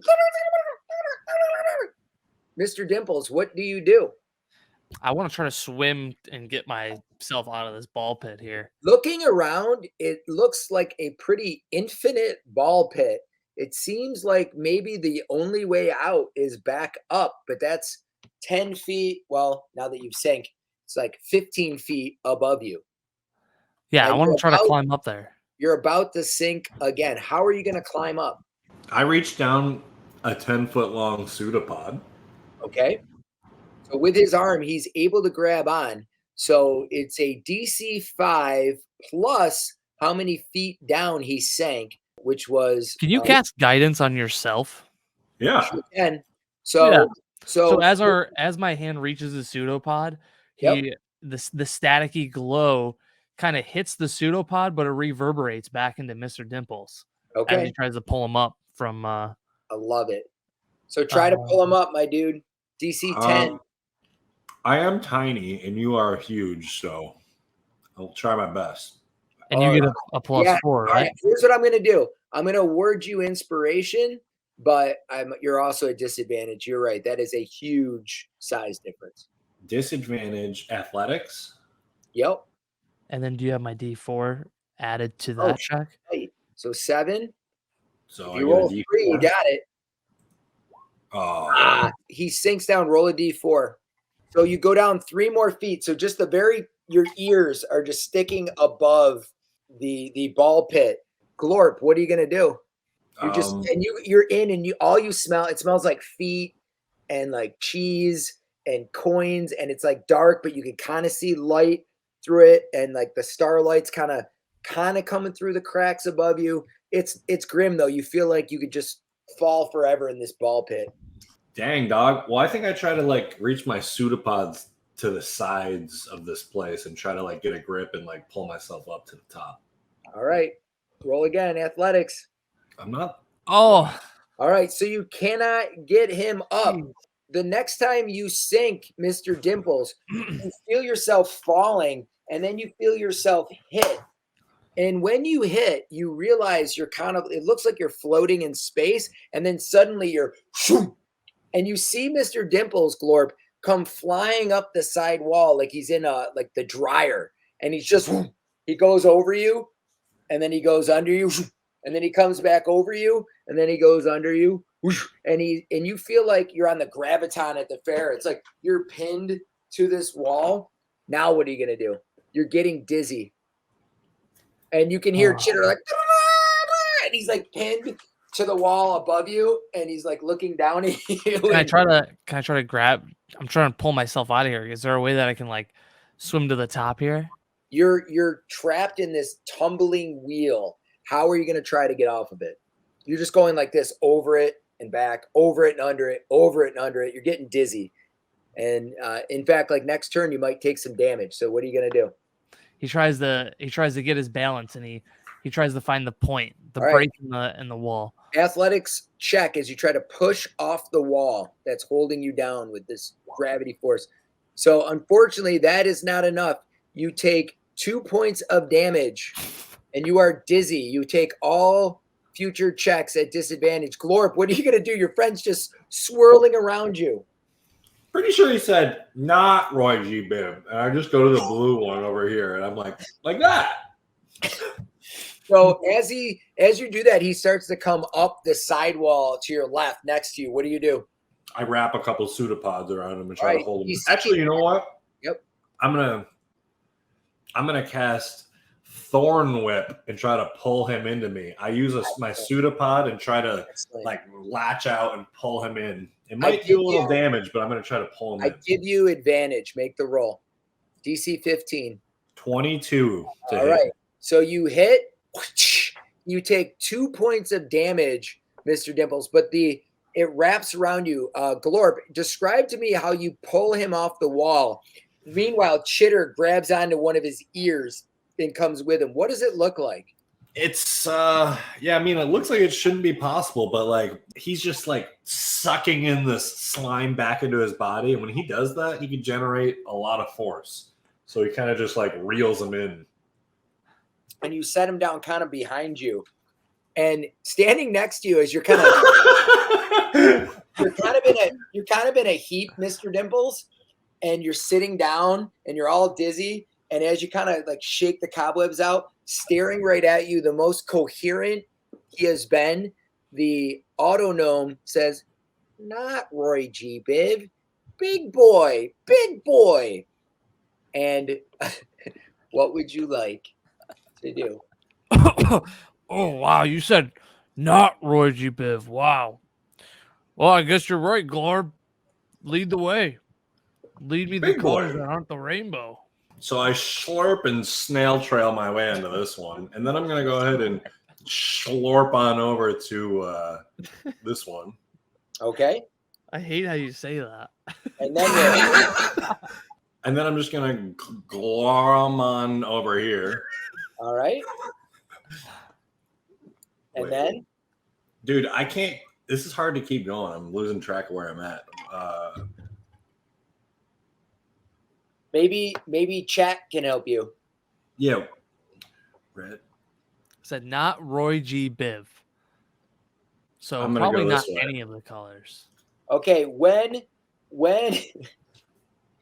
Glorp steps on the red, he needs to make a DC 13 dexterity saving throw. And you hear the autonome say, "Big boy, big boy," and you fall. Make that DC 13 dexterity saving throw. Big boy. All right. What does that look like as you catch the edge and pull yourself back up? That's me falling, and then my little slime body is about to become one of many balls in this large sea of ball pits, and then my pseudopods latch onto the ceiling. Excellent. And you pull yourself back up. So this one is open. You can see the ball pit. Red has not been your color, boys. This one's gone, so you can't see. So where to, Glorb? Oh my God, dude. I'm having Squid Game flashbacks. And you And hear then him Hop onto this thing. go, big boy, big boy. I look back and I'm like, is the big boy supposed to be doing this? Well, if we're not gonna, I would say we go purple. Neener. Not Roy G. Biv, big boy. Not Roy G. Biv, big. So big my boy. vote is step right to the purple platform, little buddy. To the right of the purple or on the purple? Oh, we got in chat. Someone says orange all day. Well, DJ, wait, who was it? King DJ Oz hasn't steered me wrong yet. So I'm going to latch my pseudopods on over here and just go ahead and really slurm all my slime. As you swarm onto the orange, you're just standing there chilling like a villain. DJ Oz. King DJ Oz, you a real one, baby. Glorp looks into a camera, breaking the fourth wall, and gives a big thumb up to the camera. Fair. Not Roy G. Biv. Big boy. Chat, now what color? We got green and yellow. Green or yellow? What? Green Not or yellow? boy. Big boy? Big boy. Big boy. Blue. All right, we got green. Chat? Wait, you see green? I see yellow in chat. See yellow, green, All right, yellow. Right now we're yellow. split. I see We 2 got yellow, cat. 1 green. I'm going yellow. I think some people in chat are evil, is what I think. Yeah, they split that right down the middle. Where are you going? I'm going yellow. Let's go yellow. As you slide onto the yellow, big boy. Nothing happens. You see a staircase leading down. Meg! Thank you. Thanks, guys. So I don't know if you guys solved the puzzle I didn't solve right there or if you guys were guessing, but I appreciate you guys. So you get to the bottom of the stairs, you slurm your way down, Oh God. and there are 2 double doors before you. I shouldn't say 2. It's a double door in front of you. Glorp he's snail trailing forward, and when he hits the door, he doesn't stop. He just starts to turn into like a puddle and starts to go underneath the door. All right. If What it's about 1 inch you? gap. What about you, Mr. Dimples? He's gonna walk over and he's gonna just put his size 16s up right on that door and kick it in. So you kick it in and the door flies over your friend's head. And as you enter this room, Oh God. what you realize is you've stepped into a mirror maze. Everywhere you look, it sort of looks like it looks like you're looking like a never-ending tunnel in every direction. You can see yourself as well. You feel kind of funny as you look into these mirrors. All right, Mr. Dimples puts his hands up to the glass, and as he puts his hand up to the glass, he casts Identify. Oh! You can choose one object that you must touch throughout the casting of the spell. It's a magic item or some other magic imbued object. You learn its properties and how to use them. Okay, so you see Glorp. You see Mr. Dimples kind of reaching out, and he's moving forward, and he kind of stumbles because he keeps expecting to touch something, and he just doesn't. As he's moving forward, what are you doing? It appears to you like he's going this way. Yeah. I think I want to do the same thing, kind of going this way.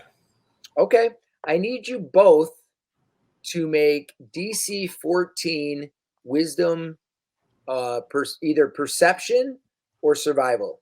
DC 14 perception or survival. Dang, man. Dang, I'm not having a good roll tonight. No. All right, so I need both of you to roll D6s. Kapow. So Dimples, you stumble around. You finally touch like glass. And it's really weird because it doesn't leave any fingerprints or any sort of marking. You kind of breathe on it. It doesn't fog up at all. Maybe you're dead. I don't know. What you know is this is a magic mirror, and you believe that it was created by a series of spells that imbued these mirrors with some sort of magic illusionary powers. The second you get that and you kind of back up from what was the mirror, you kind of lose track of where it was now. And what you see all of a sudden is you see this creepy little clown. Just this little kind of like green faced with white clown, almost like a goblin clown. And out in front of it on a leash is a balloon animal dog. And it's almost like the balloon animal dog is like sniffing the ground, and it's very awkwardly out in front, like it's pulling this clown. And it looks like it's all around you, like, or either that or maybe there's like 20 of them coming at you in all directions. And it gets in your head, and you take 1 psychic damage. Dang. Meanwhile, Glorp, you see yourself in every direction you look. You can hear this squeaking, squeak, squeak, squeak, squeak, squeak, everywhere. But you just, anywhere you look, it's like you're looking at yourself, like you're trapped in like the center of mirrors, and it really messes with your head. And you take 1 psychic damage, and you think that the Autonome is next to you. You're not sure. Are you sure I don't maybe gain 1 temporary hit point because how much I love seeing myself in all these mirrors? No, dude? despite how handsome you are, no, it doesn't happen. So what would you guys like to do as you're kind of trying to get your wits about you? I get annoyed by this, and I release a pseudopod and try to smash a mirror. Okay. Make a disadvantage to hit. Well, that was a 7. So 7. Okay, yeah, so you just smash into the air. What would you like to do, Mr. Dimples? Can I make my way, like, do I know it now that I can establish that it's like a series of magic tricks? Can I establish like where another exit is, or maybe where there's one central mirror that's getting duplicated? You could try to make a DC 14 Wisdom, Perception, or Survival check. All right. Yeah, I'm looking around. I'm trying to find, man, nothing. Roll a D6. Bad rolls. Roll a D6. Bad rolls tonight, baby. All right, and what are you up to, Glorp? Where's the Autonome? He still look like he's by me? Looks like he's by you, but it's really hard to tell. I try to wave my pseudopods in like 5 feet around me and see if I could like try to smack him a little bit. I want to smack him. He is right next to you. And he not Roy G. Biv, big boy. Not Roy G. Biv, big boy. So what do you do? Yeah, I don't know. I think I keep swarming around. I'm gonna DC 14 survival or perception check. Yeah. Come on, Mike. Survival it. Yeah, so you feel like you're on the right path, and then all of a sudden you've got to roll a D6. Oh, Mike. He always keeps a D6 on him, so that's handy. That's sweet. All right. So, Mr. Dimples, what happens to you is you find yourself what you think is in a new sort of part of the maze. And when you look into the mirrors, every time you turn, you look, and suddenly you have a clown, red nose, just like a big bulbous clown nose everywhere you look in these mirrors. And suddenly you think the Autonome is next to you. And he's like,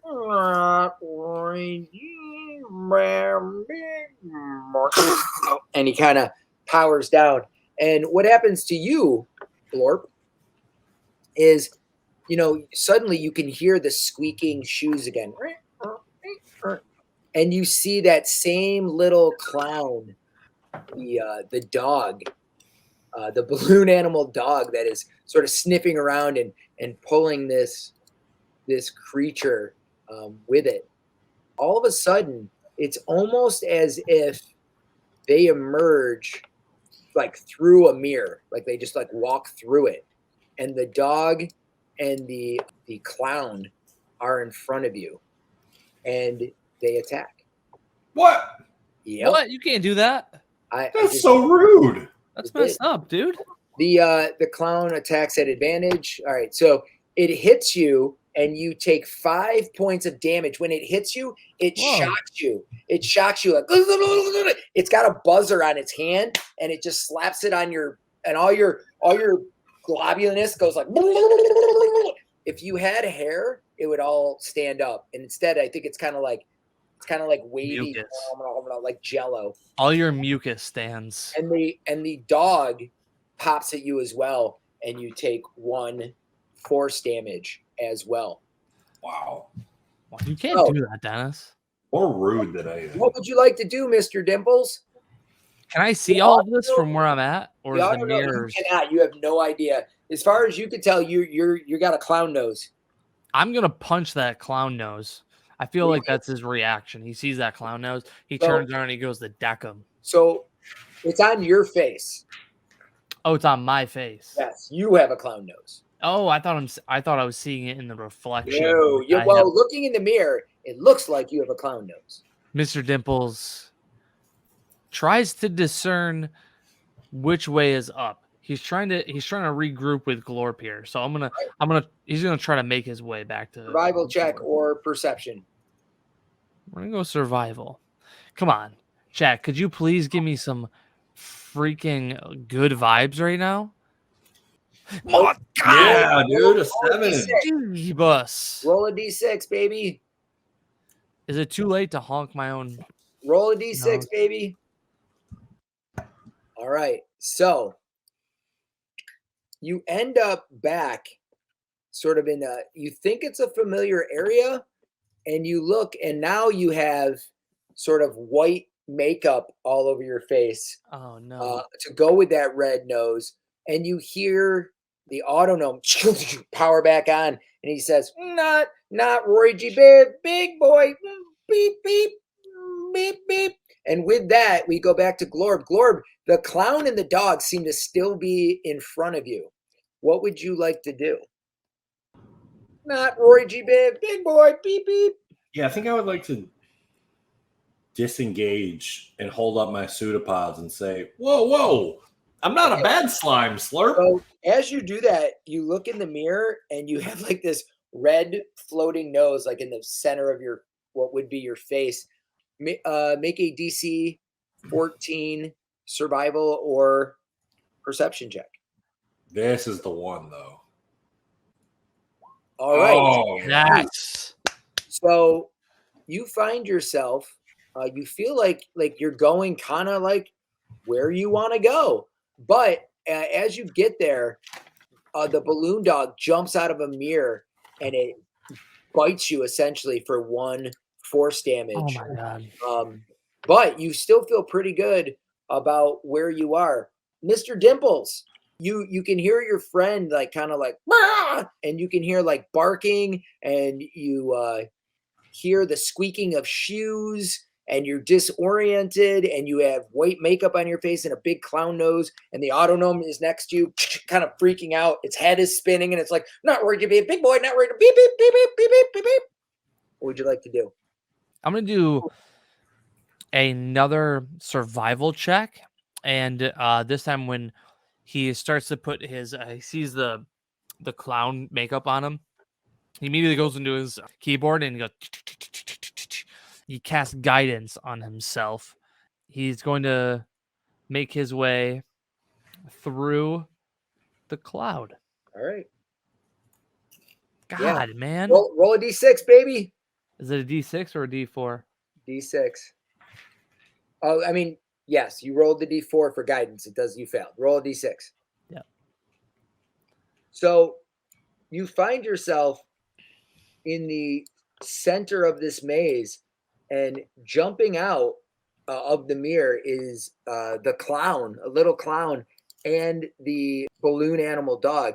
Suddenly, Glorp, you're by yourself, except for there's an autognome next to you, and it says, no, nah, Roy G. Biv, no, big boy, beep, beep, beep, beep.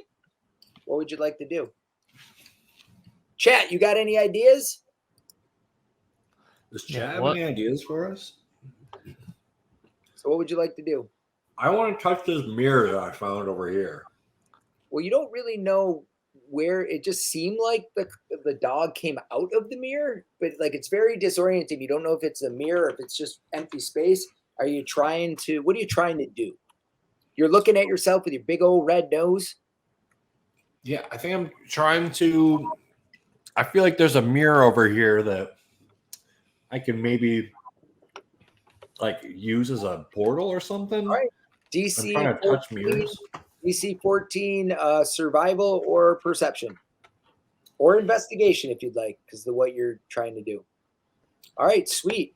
So as you kind of try to make your way to where you think you're going, where you actually end up is you end up next to your buddy in the middle of the mirror maze, and you see that he has a space clown and that damn dog there with him. What would you like to do when you get there? You see he's kind of engaged with these guys. Well, what the heck, dogs? And you hear the autonome say, beep, beep, beep, beep, on the nose, beep, beep, not Roy G. Bibb, big boy, beep, beep. Big boy, I think we gotta get out of here. I want to slap a pseudopod on my nose, my red nose. So as you take your pseudopod and you go, your nose goes beep, beep. And when it does, all the room goes bright, all the mirrors disappear, and all you see are these pillars, and you see two doors, one over here, and you also see another clown and his dog over in the corner here, and they turn to look at you, and they kind of go, and you hear from your pocket, Mr. Dimples, you hear, and it is now your turn, Mr. Dimples. These clowns look ready to say roll initiative, but you get a turn first. What would you like to do? The autonome says, not Roy G. Bibb, big boy, beep, beep, on the nose. We could basically start to blast these guys if we want, right? We get a surprise attack on them. Not really a surprise round, but you can take any action you'd like here. Yes. He's gonna go for the clown that's in the corner. He's gonna shoot his blunderbuss. Yeah, man. He's spooked out of this place. Yeah, he's definitely spooked because he missed. God, man. Very badly. These rolls, bro. What is up with my rolls tonight? Corey, if you're gonna shoot your blunderbuss, at least do it in your room, all right? Or anything else you'd like to do? No, man. Other than fire off my blunderbuss in my room. All right. So the clown attacks and he misses. The dog attacks and he misses. The other ones roll up on you. And Glorp, before you go, you hear the autonome say, beep, beep, on the nose, neener, neener, beep, beep, on the nose, neener, neener. It is your turn. What would you like to do? So I honked my nose. The mirrors maze went away, but these guys I think I'm still a clown. You can't tell because you can't see the mirror anymore. Oh. You have no idea if you got a clown nose or not. You don't feel one, but you didn't really feel one before. You're still So a clown to me for not figuring that out yourself, so it doesn't even matter, bro. Glorp, do I look more funny to you? More humor aesthetic, you think? TikTok, Glorp. Well, Glorp looks around at the situation and he says, well, told you I was a nice slime. Don't know why you kept attacking. Anyway, see you later. And he transforms as a bonus action into a giant space hamster and takes a fucking bite out of this guy and tries to kill him. Nice. Like you do. So I think that was a +4. I'll just roll 2d20. Oh, I'll roll another d20. So that was a 12 to hit. That actually is a hit. You take a chomp out of this thing. How much damage? Let me see if my second one hits real quick, and I'll roll damage. Oh, That is so also that a one hit. will also hit. All right, so I believe that is 1d6. Oh shit! 10 plus. I think this was a d4. Fit for 15 points of damage right there. Yeah, you hurt this thing pretty bad, and it hisses at you, and it raises up its buzzer like it's about to smack you. You hear the autognome say, "On the nose, neener, neener, on the nose, neener, neener." And with that, he tries to give you the buzzer business. So this one's coming at Glorp, and he misses, and this one's coming at Mr. Dimples. Oh, Mr. Dimples, you get crit, my friend, and you Not- take 17 lightning damage as you are electrified. Mr. Dimples, it is your turn, and the autognome is freaking out. On the nose. How many points of damage was that? 17. 17. Dimples immediately goes and grabs his nose. You kind of feel up, and there's no nose to be had as you look at these long clown-nosed goblin clowns and their balloon animal puppets looking at you. What do you do? Trying to think position wise. Let's go. I'm gonna go Thunder Wave. Oh shit! So Mr. Dimples click clacks away at his keyboard at his hip. This giant little 1980s Nintendo Power Glove looking thing as he types in, and out from his suit comes this Thunder Wave. Cast at level 1. So wave of thunderous force sweeps out from you. Each creature within a 15-foot cube originating from you must make a Constitution saving throw. I'm sorry, but that also means you're gonna have to make one Glorp. The two balloons just pop.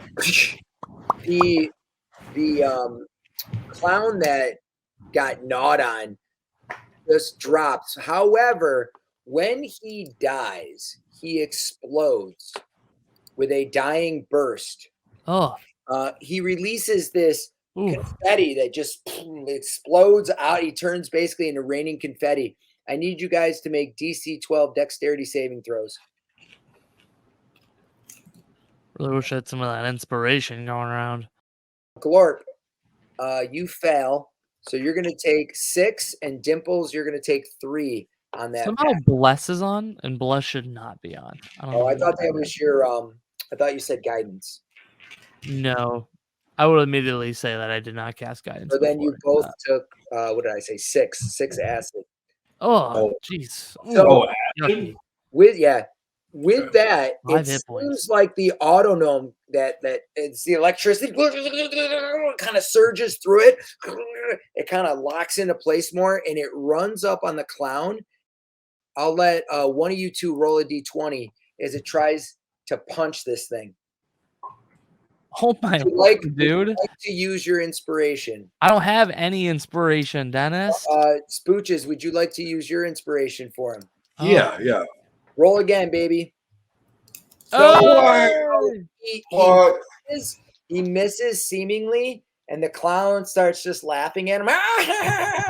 And then he just backhands him on the nose. The second he hits him on the nose, he explodes into confetti. I again need you guys to make DC 12 dexterity saving throws. I can do that.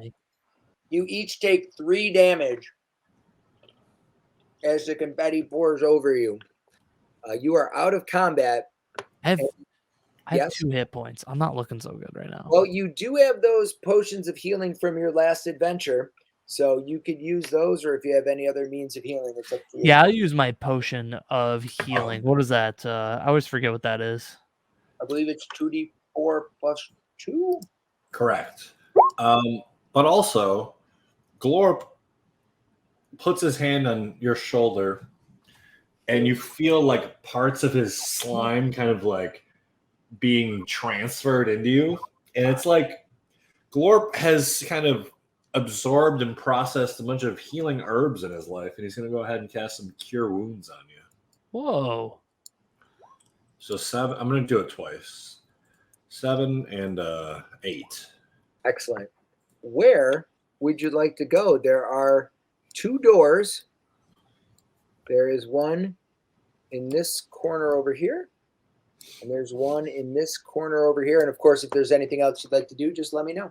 And you hear the Chewinga sort of pokes out of your pocket, and he gives like the thumbs up, and he's like, These guys would be a lot more useful if they spoke sort of proper English. You don't speak That would be- common or Underdark at all. that's ethnocentric, borderline racist. All right, so what are you guys gonna do? I'd say we go through the door on the right. Yeah, I'm just going to slurp underneath it again Ugh. while you're Alright. opening it. You're trying to be Oh. sneaky, Glorp, or is that just the way you roll? What's up? Are you trying to be like sneaky, or is that just the way you roll? I mean, that's just natural to me. Oh, I mean, I'm just trying to be less sneaky, more slurpy. Is there a roll to slurp? Yeah, that makes I'll sense. roll this. I don't even know what that means. Me neither. But yeah, I mean, I'm kind of just going underneath. I don't know if you're just busting that door down. That's I'll kinda let you what go happened. first. All right, so you slurp like you do, like one does, under the door. And what you see is pretty interesting. So as you enter this room, you see a weapons rack filled with all types of like strange weapons and guns. And on the east wall next to another door, there's a workbench that's covered in like tools and different bobs and bits and parts and blueprints. And the workbench is flanked by a large barrel that looks kind of haggard. And on the far wall to the right of the door, you see a small gnome tied to like a spinning wheel. And he's kind of very slowly spinning. And you can see that there are darts and daggers like outlining his body. They haven't hit him. They're like all around him, like between his legs and his armpits. And they're like dangerously close to him, stuck in the wood all around the outline of his body. And you see 2 clowns. They are in mid-throw as you enter. And because of the way you entered, they have yet to recognize you. But Mr. Dimples, you are unaware of that. What do you do? And by the way, you can hear the auto gnome going, Neener, Neener. I remain on the other side of the door. I'm letting him do his thing this time. Alrighty. So, Glorp, they're throwing daggers, thunk, thunk, and darts thunk, into this wood as this gnome sort of spins, and the gnome looks all beat up and haggard.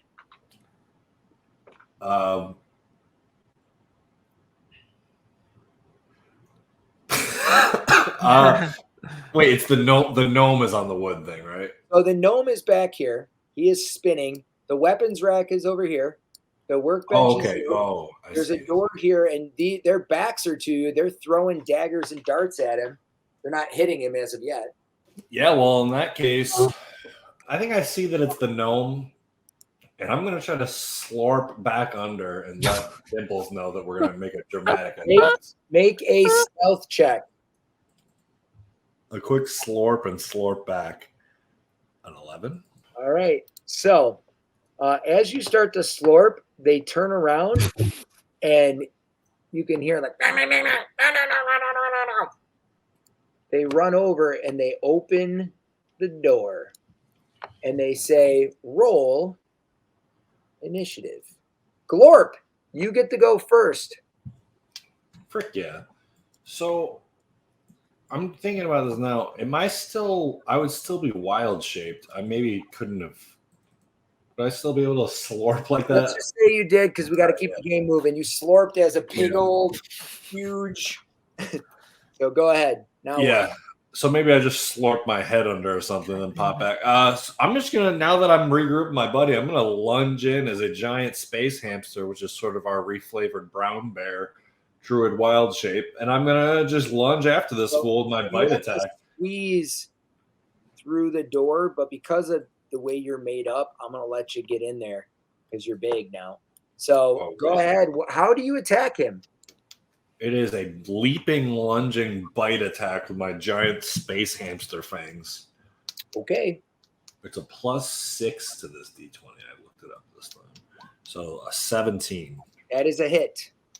A D8 +4. So that is a 10. All right. And now this next one also, so a 10 to hit. That's a miss. So describe that first attack for us.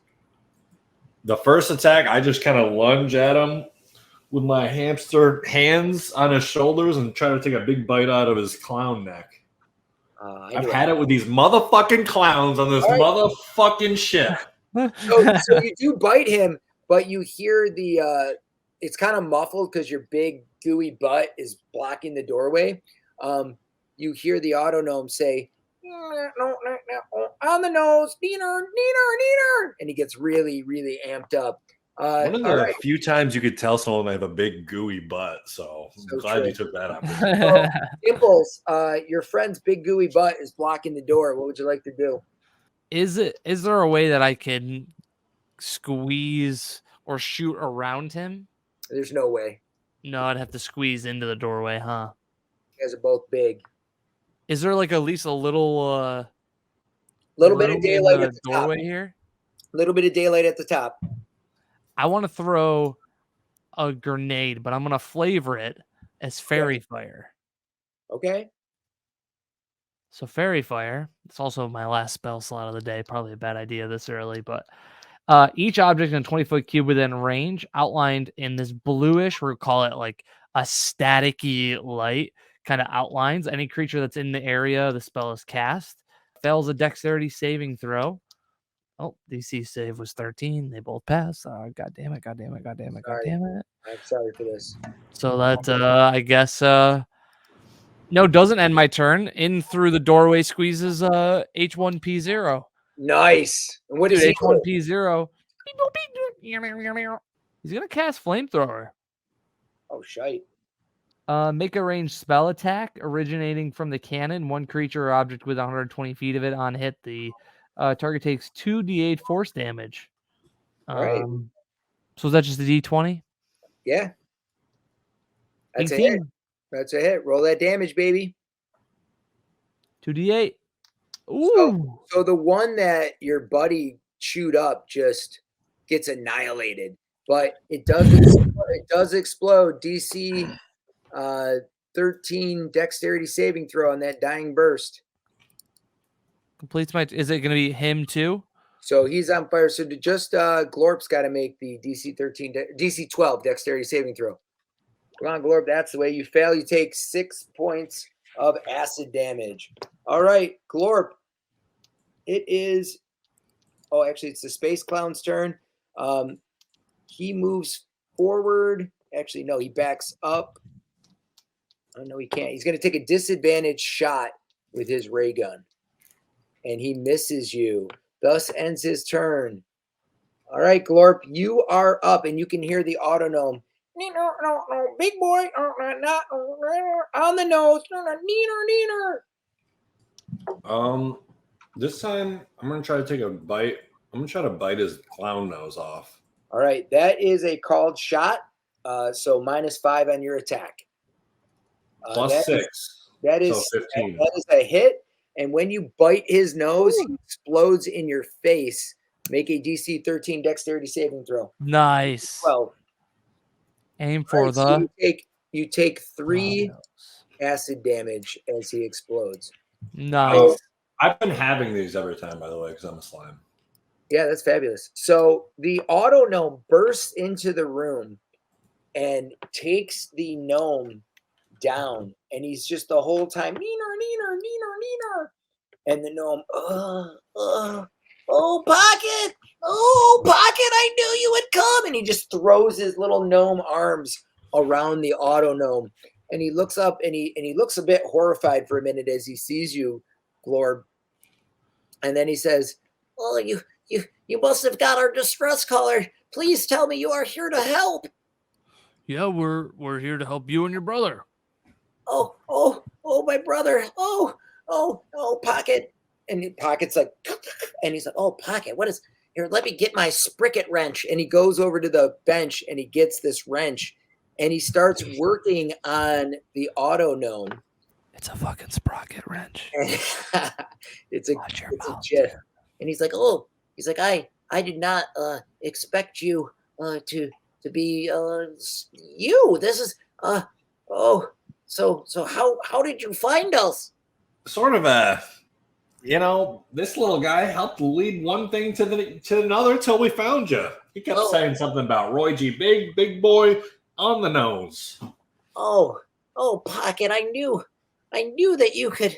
I knew you would do it. I just knew it.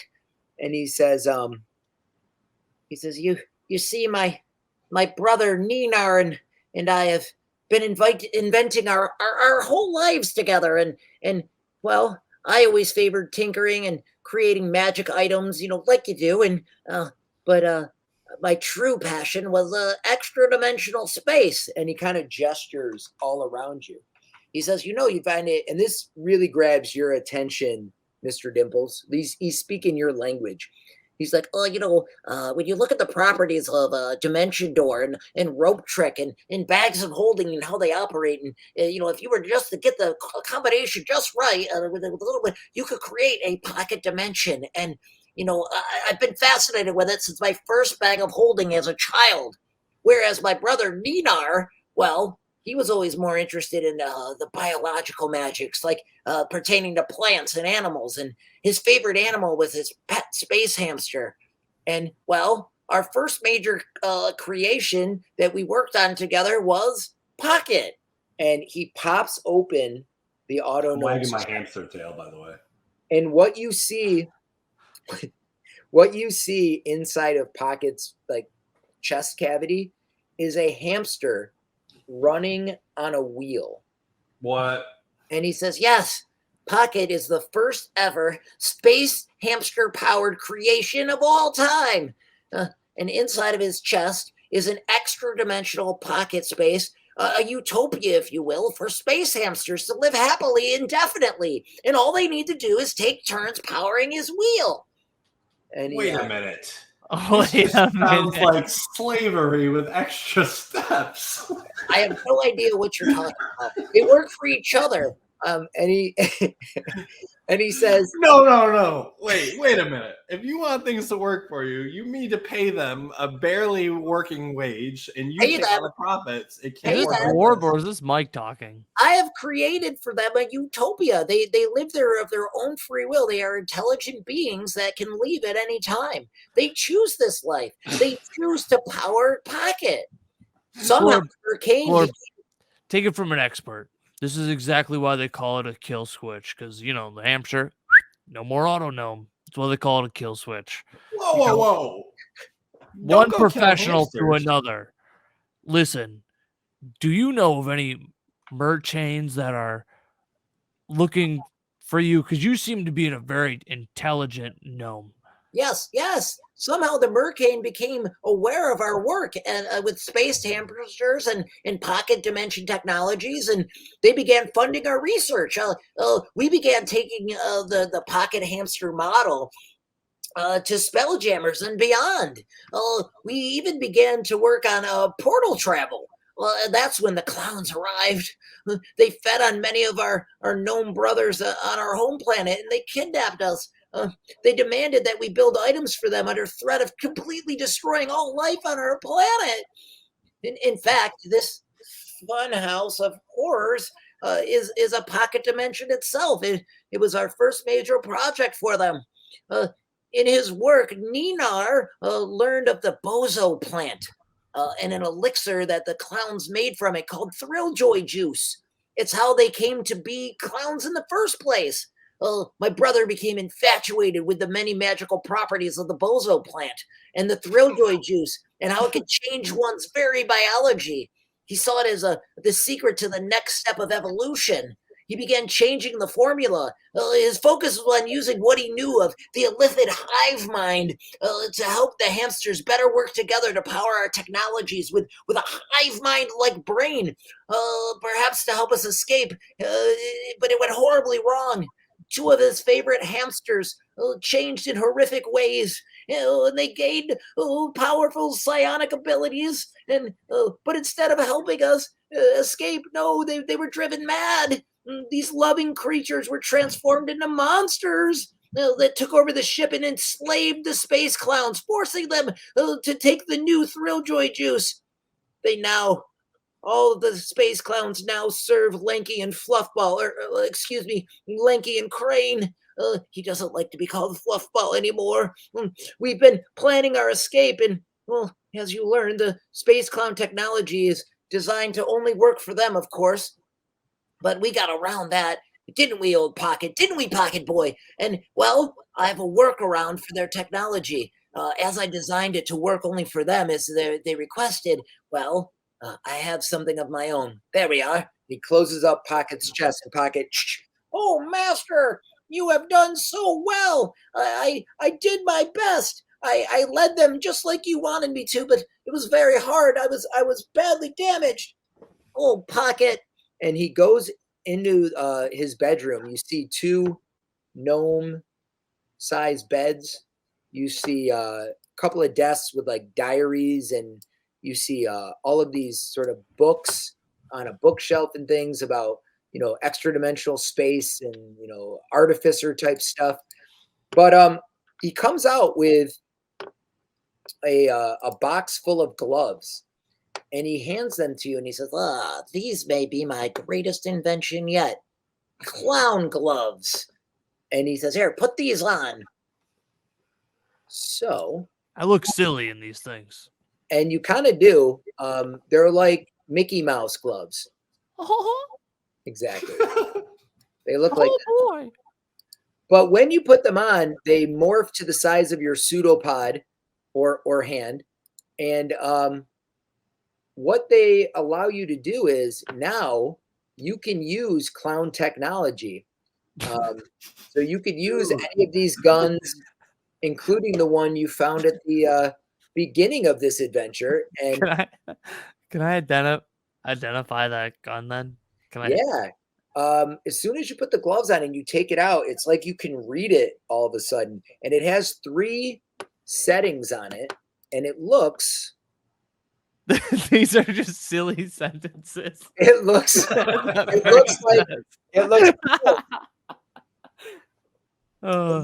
it looks like this. And the 3 settings are enter the funhouse, go to anchor locations, and create anchor location. So it's got 3. You have 3 settings. It is currently set to the middle setting, go to anchor location. And as you hold it, suddenly you see in your mind's eye, you see clown space. You see a moon in clown space. These sort of this 3-ringed set of planets with 3 rings around them, and there's a moon, and you can like almost see like this like the arcane circle that you saw on this moon, and you feel like with a flip of a switch you could go there.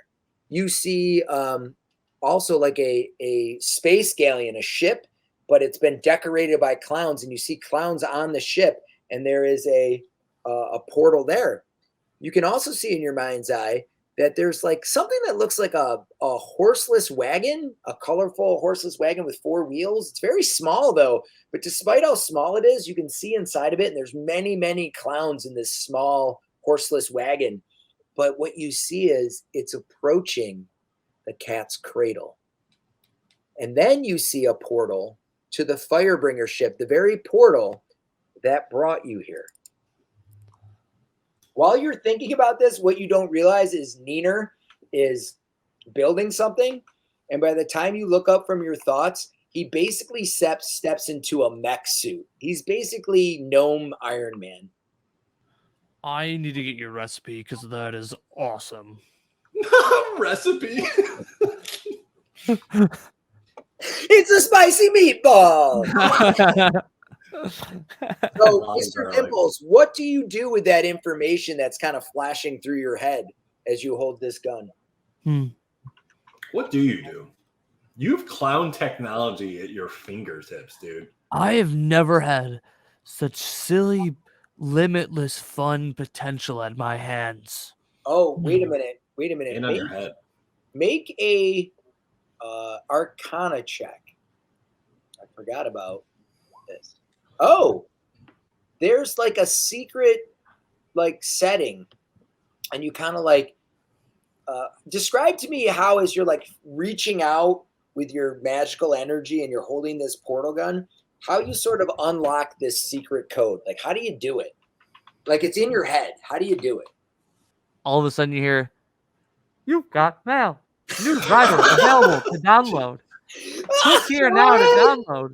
And he just opens up his computer and he goes,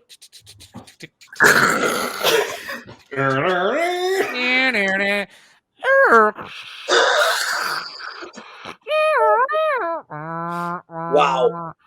You know what? You take all the inspiration, Corey. Just take it all. Just take it all. All the inspiration. While he's messing around with that real life clown technology right there, can I, as a big giant space hamster, just search through this weapon rack a little bit?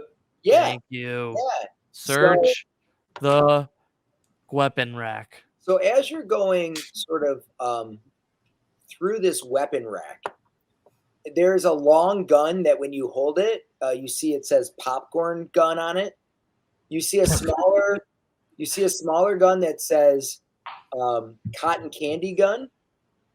You see some of those buzzers that they were zapping you with. You see some flowers that look like you would squeeze the bulb and it would like spray water. And then, that's what you see. I want to put one of those electric things on my pseudopod. Absolutely. Here it is.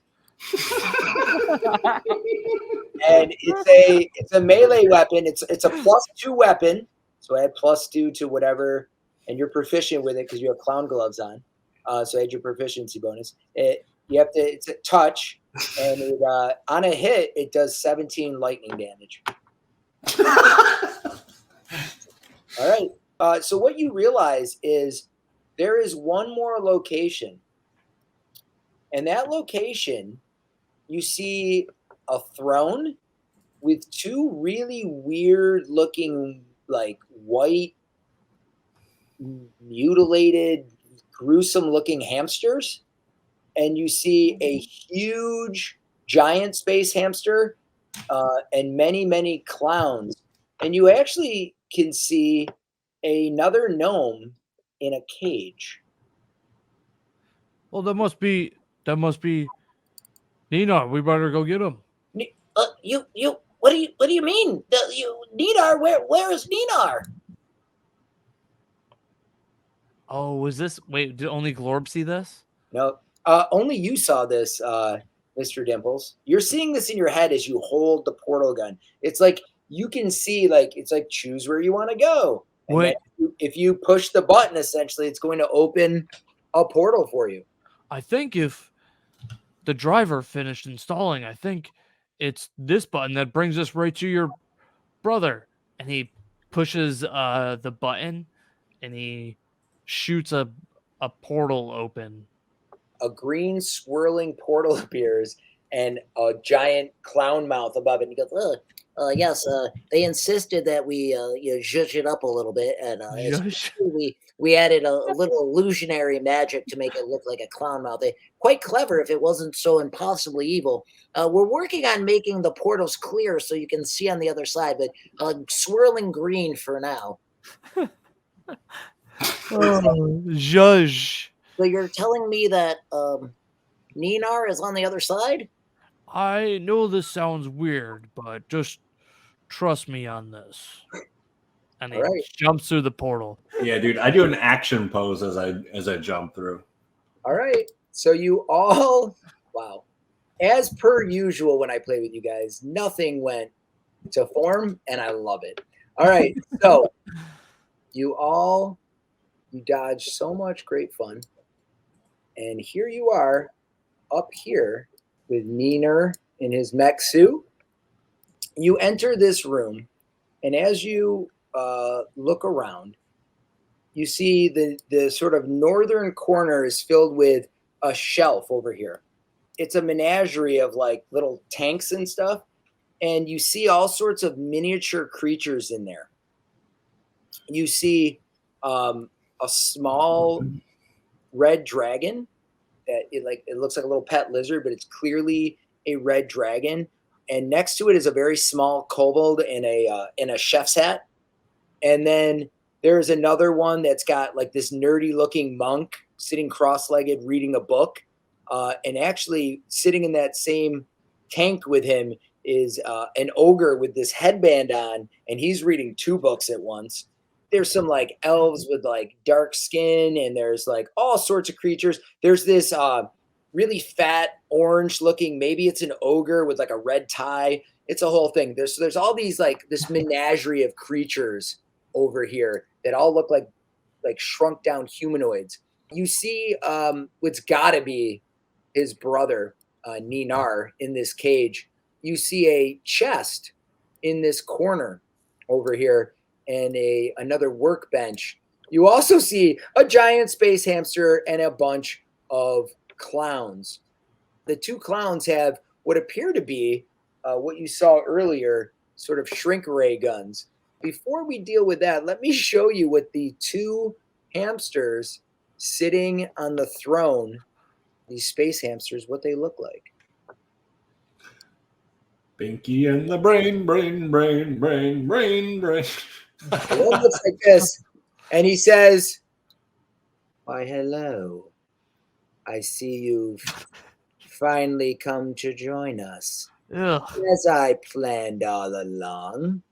And you hear this one, who's shoving various cheeses into his mouth, say, "Well, Crane, I didn't think that was the plan. I thought the plan was to kill them outright, not let them get here at all where they might do damage to us. But, boy, you're quite smarter than I am. All right, then." You hear the other one say, "Lanky, you idiot." And he says, "Now, I suppose you've come here to rescue this one, to get him out of his cage. Well, where were you when we were in cages? Convenient for you, isn't it? To use animals as playthings and experiment on them and keep them as your tiny little pets." And he looks over at his little menagerie of goodies, and he says, "We shall see how you like it when the shoe is on the other foot. And before you embark on whatever heroics you're thinking of, let me tell you this.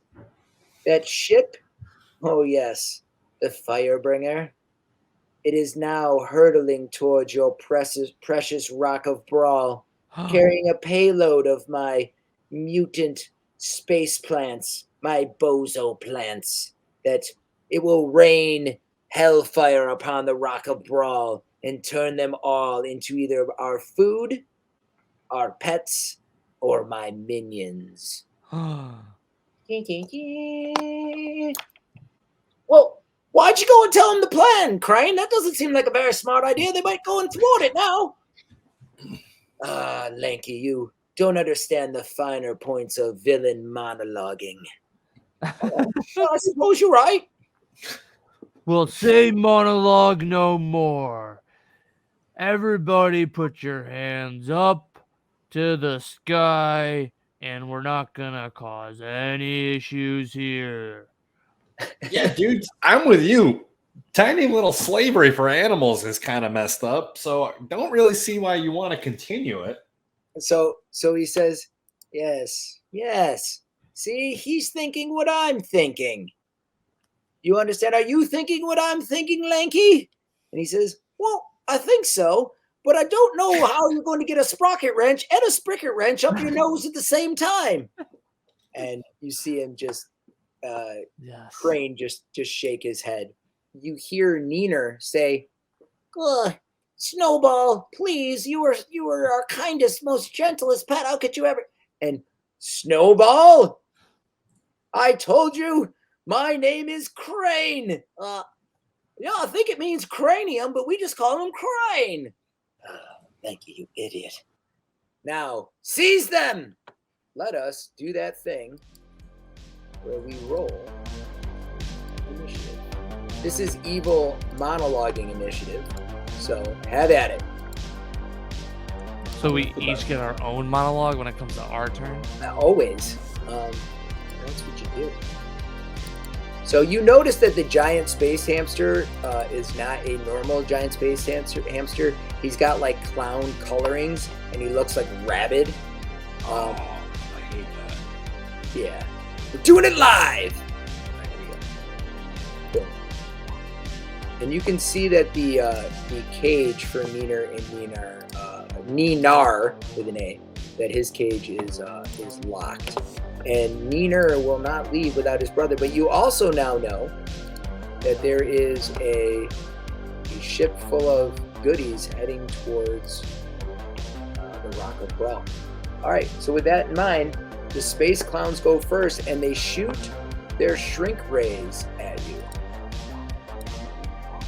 All right, so Mr. Dimples, you go. Are you large or are you medium? You're large?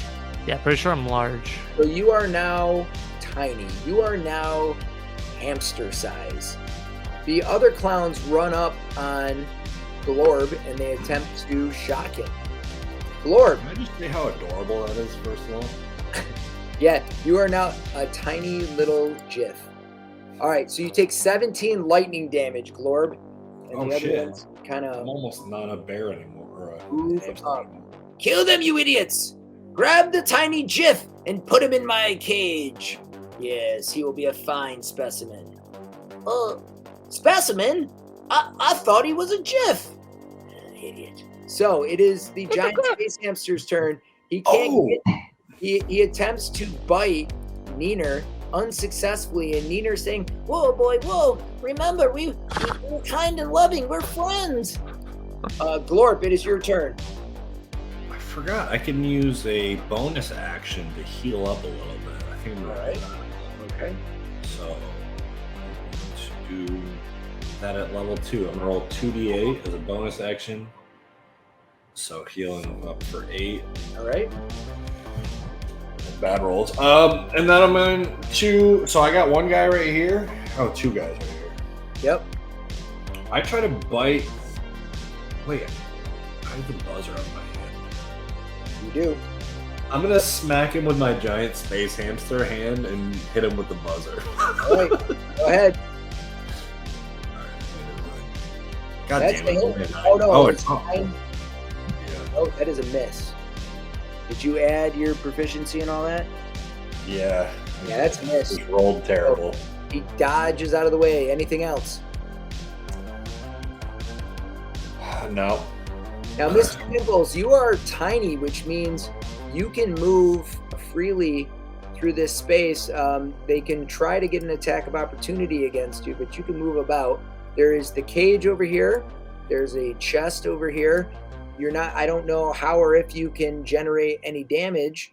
Oh, the Chewinga is bigger than you now, so he is like out of your pocket standing next to you. So what will you do? So if I shoot something, it might not... You got a little pop gun now, so I don't know, bro. I don't know, bro. You also have the portal gun. Again, you have the room to explore, and you have the portal gun. What do? You can try to figure out how to be big again. I think in my tiny little form, I'm going to make my way over to the cage. Okay, now, are you going to use the disengage action, or are you going to try to risk it so you have your action when you get there? I'm going to risk it for the biscuit. Sometimes you gotta risk it for the biscuit. I'm going to... So if I go from here to here to here to here to get to the cage, would that be 2 opportunity attacks or just 1? Just the 1, because you're not leaving their space here. But how are you going to unlock the cage? It's locked. Is there a padlock on it?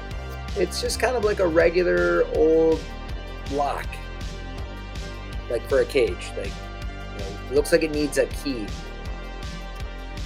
I'm going to take a shot with it, with my blunderbuss. I'm just going to see what happens with a little pop gun. Make a no.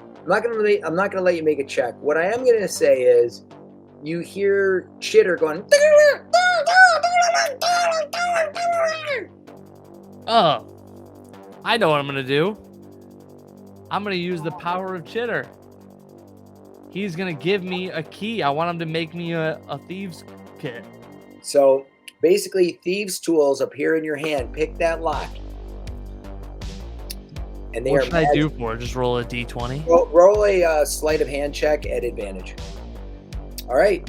You pop the lock, and he says,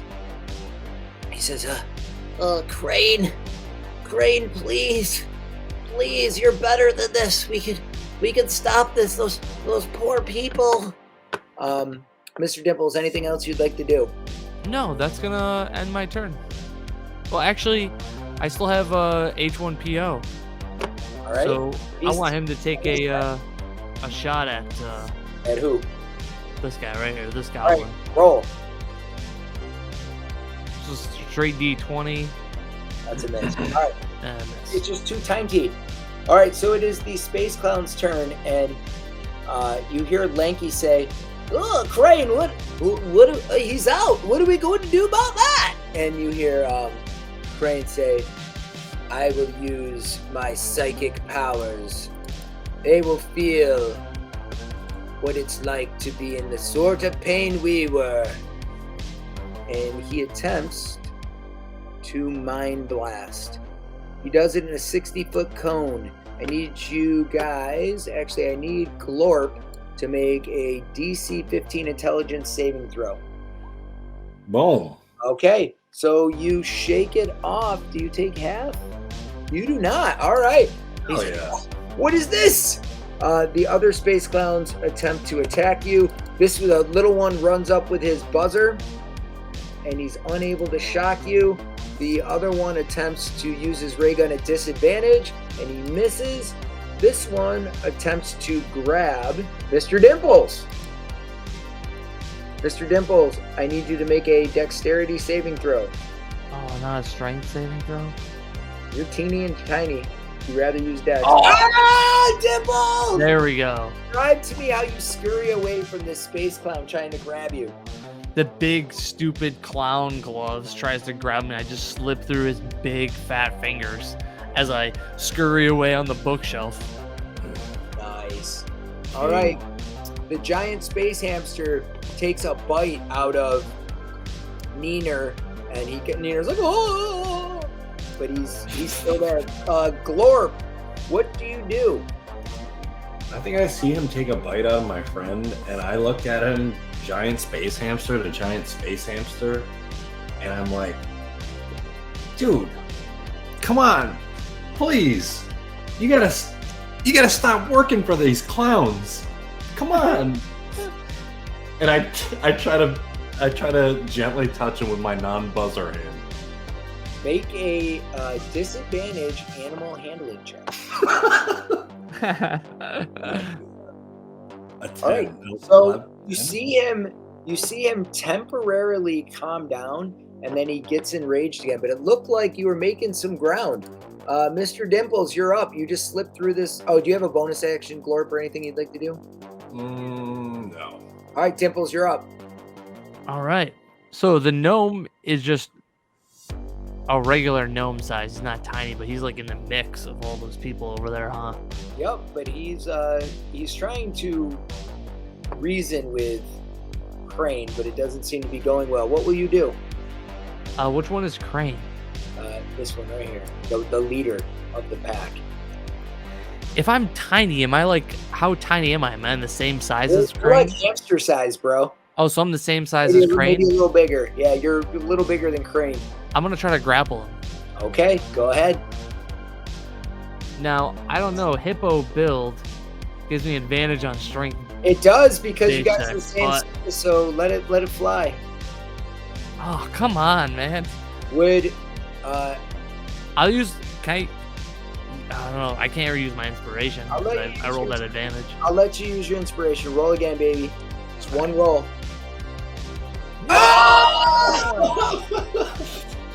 So what does it look like as you absolutely crush this guy with a Thank breath? God for inspiration. He runs up on him and he bear hugs Crane, and we fall off the table onto the floor. Excellent. So with that, you hear Crane say, "Stop! Stop!" And every creature in the room stops. And he speaks through the giant space hamster. Squeeze all you will. Kill me if you must. But the rock of Brawl will fall. Glorp, what would you like to we're not taking actions. Would you like to say anything? Well, sick rhyme, dude. Appreciate that. You sure? Like, what's the rock ever done to you, man? Like, don't you think maybe we can just let him go? Someone like you must understand. We will stay under their thumb and their control. If we accept this with obedience, we can now be the masters. Perhaps you wish to join us, Slime. The slime already has a spot on our ship. has a spot on our ship. Hey, he's mine. Stay away from him. So, He belongs on the cat's cradle. so my GIF friend, you with that portal gun in your pocket, you see that small horseless wagon has landed on the cat's cradle and battle is ensuing.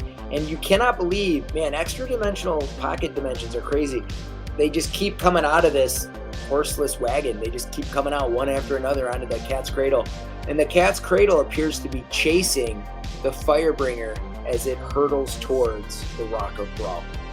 I think now is the time that Mr. Dimples takes the ray gun, shoots a hole right in the center of the ground, and he falls into it as he has Crane in his dimensional shackles. Oh, shit.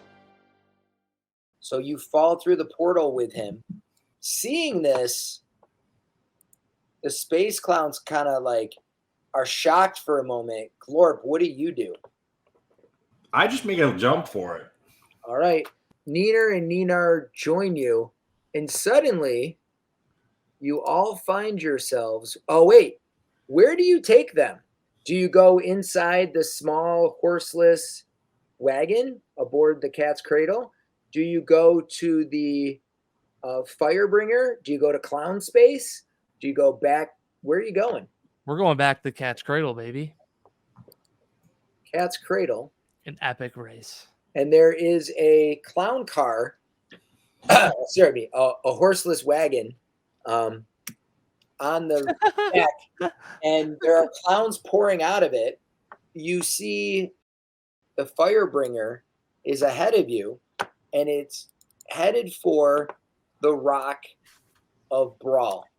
Two Trunks is like, I can drive and destroy these creatures. And he's picking up he's got basically a rock garden around him, and he's picking up rocks and just blasting these clowns.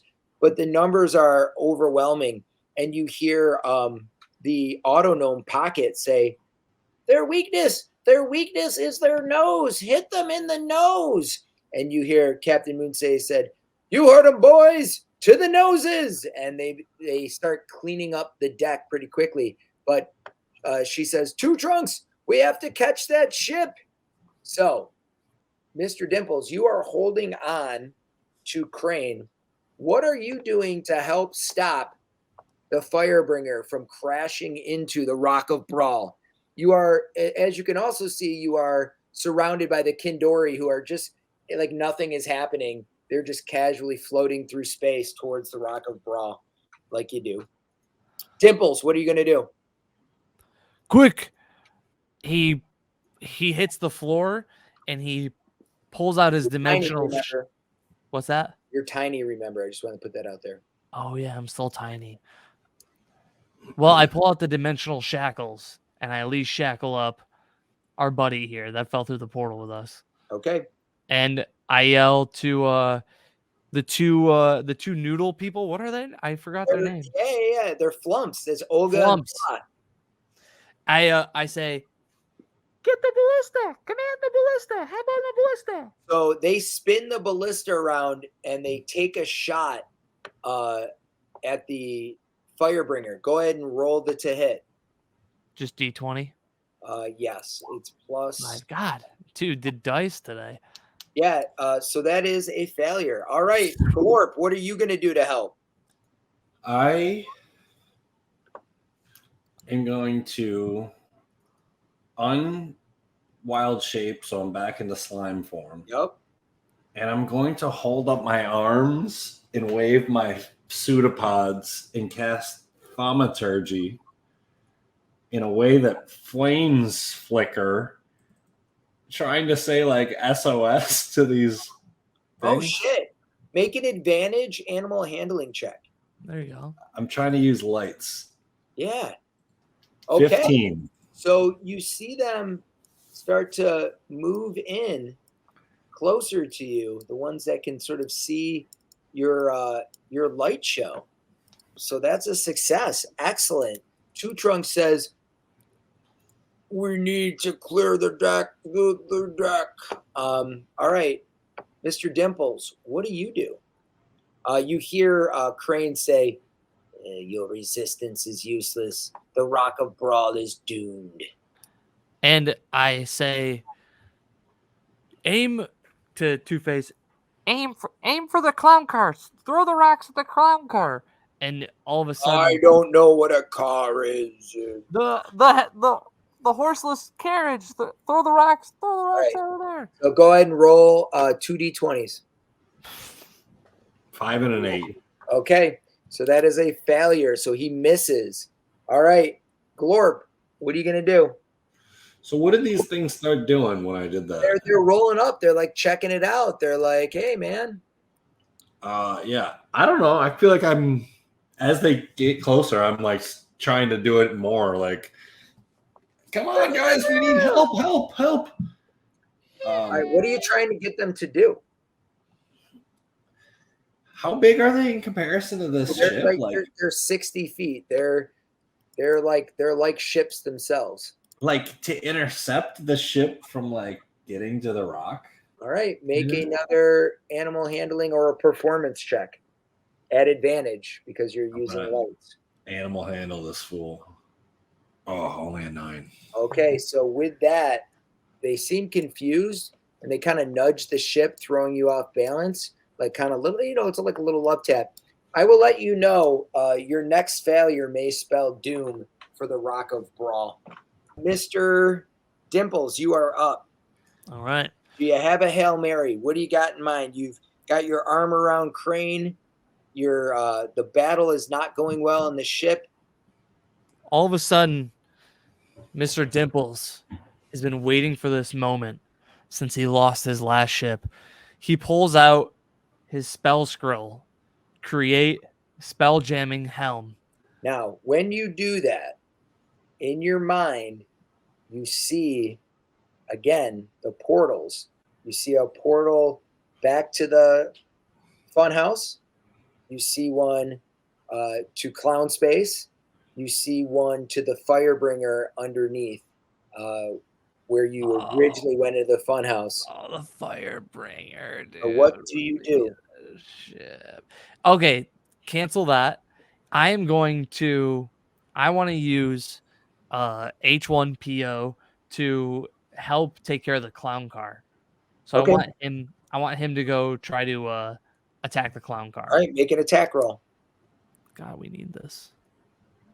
Jesus. All right. So he misses. That's your bonus action. What about your action? Man. I think I want to just take 2 shots again, but I'm tiny. You're Can tiny. I help them reload the ballista? I want to load the ballista. Hold on. Anyone who's still with us, anyone in chat got an idea?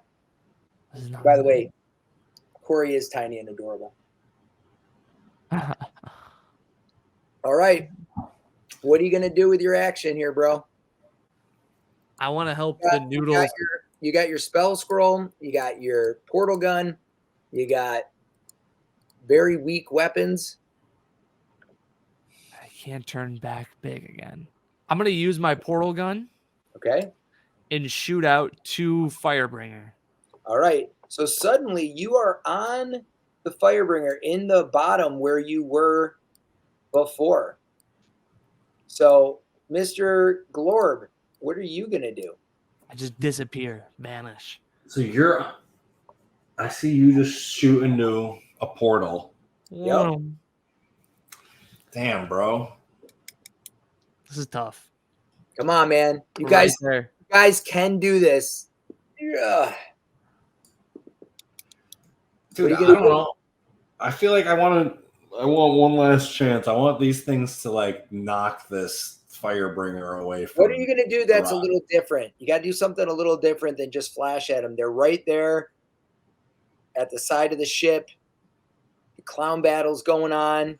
You're flashing lights. You got their attention, but they don't quite know what you want them to do. And you can hear Chitter. He's pointing at them. And he's going like this. What are you going to do? I mean, I can't wild shape anymore. Come on, man. Go for it. What do you got? D&D can I be try to. D&D can be hard. I try to reach out my pseudopods and hop onto one of them. You jump onto the back of this thing. Try to control it. Try to ride it. Advantage, animal handling. Yes, dude. Come on. Come on. Fucking Yes! crit. Oh, shit. Let's go. That's two successes. What's up, bro? So you Let's go. fly this, you ride this thing in. What do you do? I got my pseudopods like now, dude. The lights weren't working enough, so I'm taking matters into my own hands. I have 10-foot pseudopods reached out almost like a harness on this thing, and I'm using it to kind of like steer it different directions a little bit now. Excellent. And you nudge the Firebringer and you kind of throw it off course a little bit. Mr. Dimples, now I'm going to let you guys know. I didn't know how to handle this. It's supposed to be 4 successes before 3 failures. The problem is I hadn't thought about a bonus action and how to count it. So your bonus action failed. So I counted it as a half. So Whoa. that success of Spooches was a 20. So that was 2 successes. So that's 4. But then I kind of feel like I don't want to just give it to you because that was kind of a failure. But it was Hey, don't give it to me, dude, because I got an idea. Mr. So Dimple. this is it. This is it. I'm just telling you. This check determines the game. Period. Mr. Dimples, boom, falls into the ship, and all of a sudden, the giant whale, the space whale, clunks into the ship, and Mr. Dimples is thrown off to the side, and all of a sudden, right out of his reach, he sees the spell scroll, and he just, as he reaches it, the Kandori knock it back the other way, and the spell scroll goes back into Mr. Dimples' hands. I want you And Mr. inspiration! Dimples takes the spell scroll, unravels it, breaks the wax spear, and slams it down into the ground. Out of this scroll erupts just this chair, the most beautiful slate chair you have ever seen. Just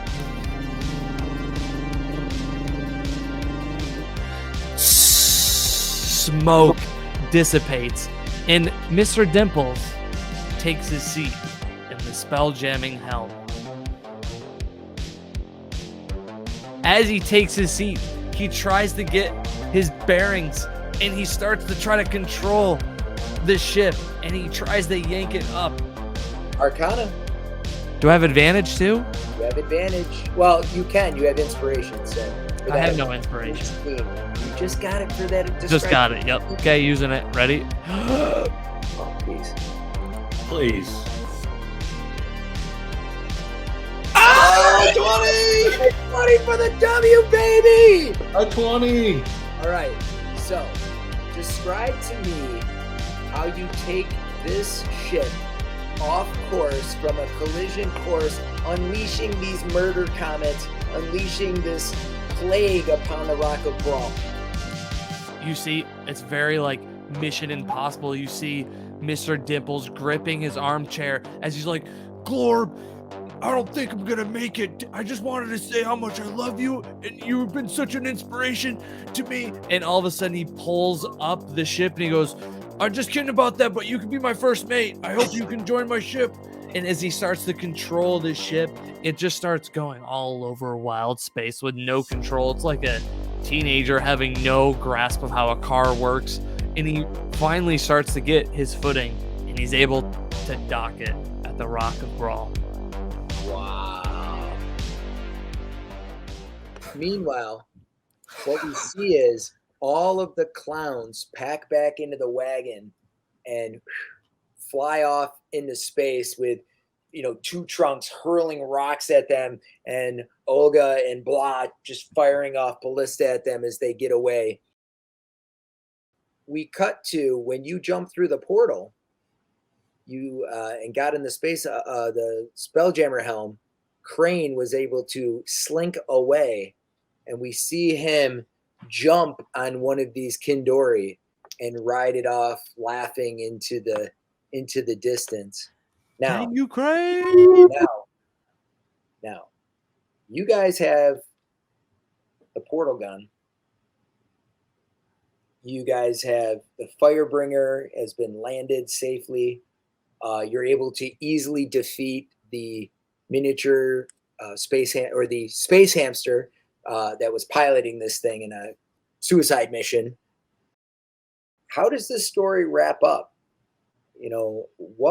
What becomes of, you have this thing, you got the gnomes. How does it all wrap up, at least at the end of the movie here? It's almost like a montage of them fixing the ship. It's basically them going through the ship, cleaning, scrubbing. They see them, the video kind of pans over as Mr. Dimples is scratching away Firebird on the side of it, and he's like etching a new name, but we don't even see what the name is. And then the camera pans to Glorb as he's like scrubbing the floors, all like pseudo-potty-esque. Then the next scene is Mr. Dimples on the front dock trying to interview new crew hands. Glorb, what do we see? I feel like Glorp is he's more, like those gnomes, one of them was more interested in the artificing, and one of them was more interested in the nature stuff. Glorp's out here freaking swimming with the Kindori in his giant octopus form, I think half the time. Just, being being the ship biology advisor, So exploring wild space, doing whatnot. Captain Moonsea and her crew are reinstated in the Royal Navy of Brawl, back to their position that they so coveted. And the last thing we see is our Mercane friends. They have gathered some of the small pods, and they are taking them away for whatever purposes. And then we see on the Rock of Brawl someone walking around, and these plants are growing up. And he leans down looking at the plants, and the thing goes and sticks to his face. And that is where we'll end it. No. In the distance, you see them scratching in the new name of the Firebird, the SS Slurp. Firebringer goes to the Slurp. And Then you see Glorp just slurp across where it says slurping. So I got to tell you guys, I screwed so many things up, but I had so much fun. For example, if I could, I was supposed to start by reading something. Can I read the beginning now, Corey, so you have the audio when Yeah. we do this? So anyone that's still with us, I got a couple little things if anyone wants to hear, and if not, it's totally fine. Thank you. Anyone that made it this far, thank you. But anyhow, here's how it was supposed to start. So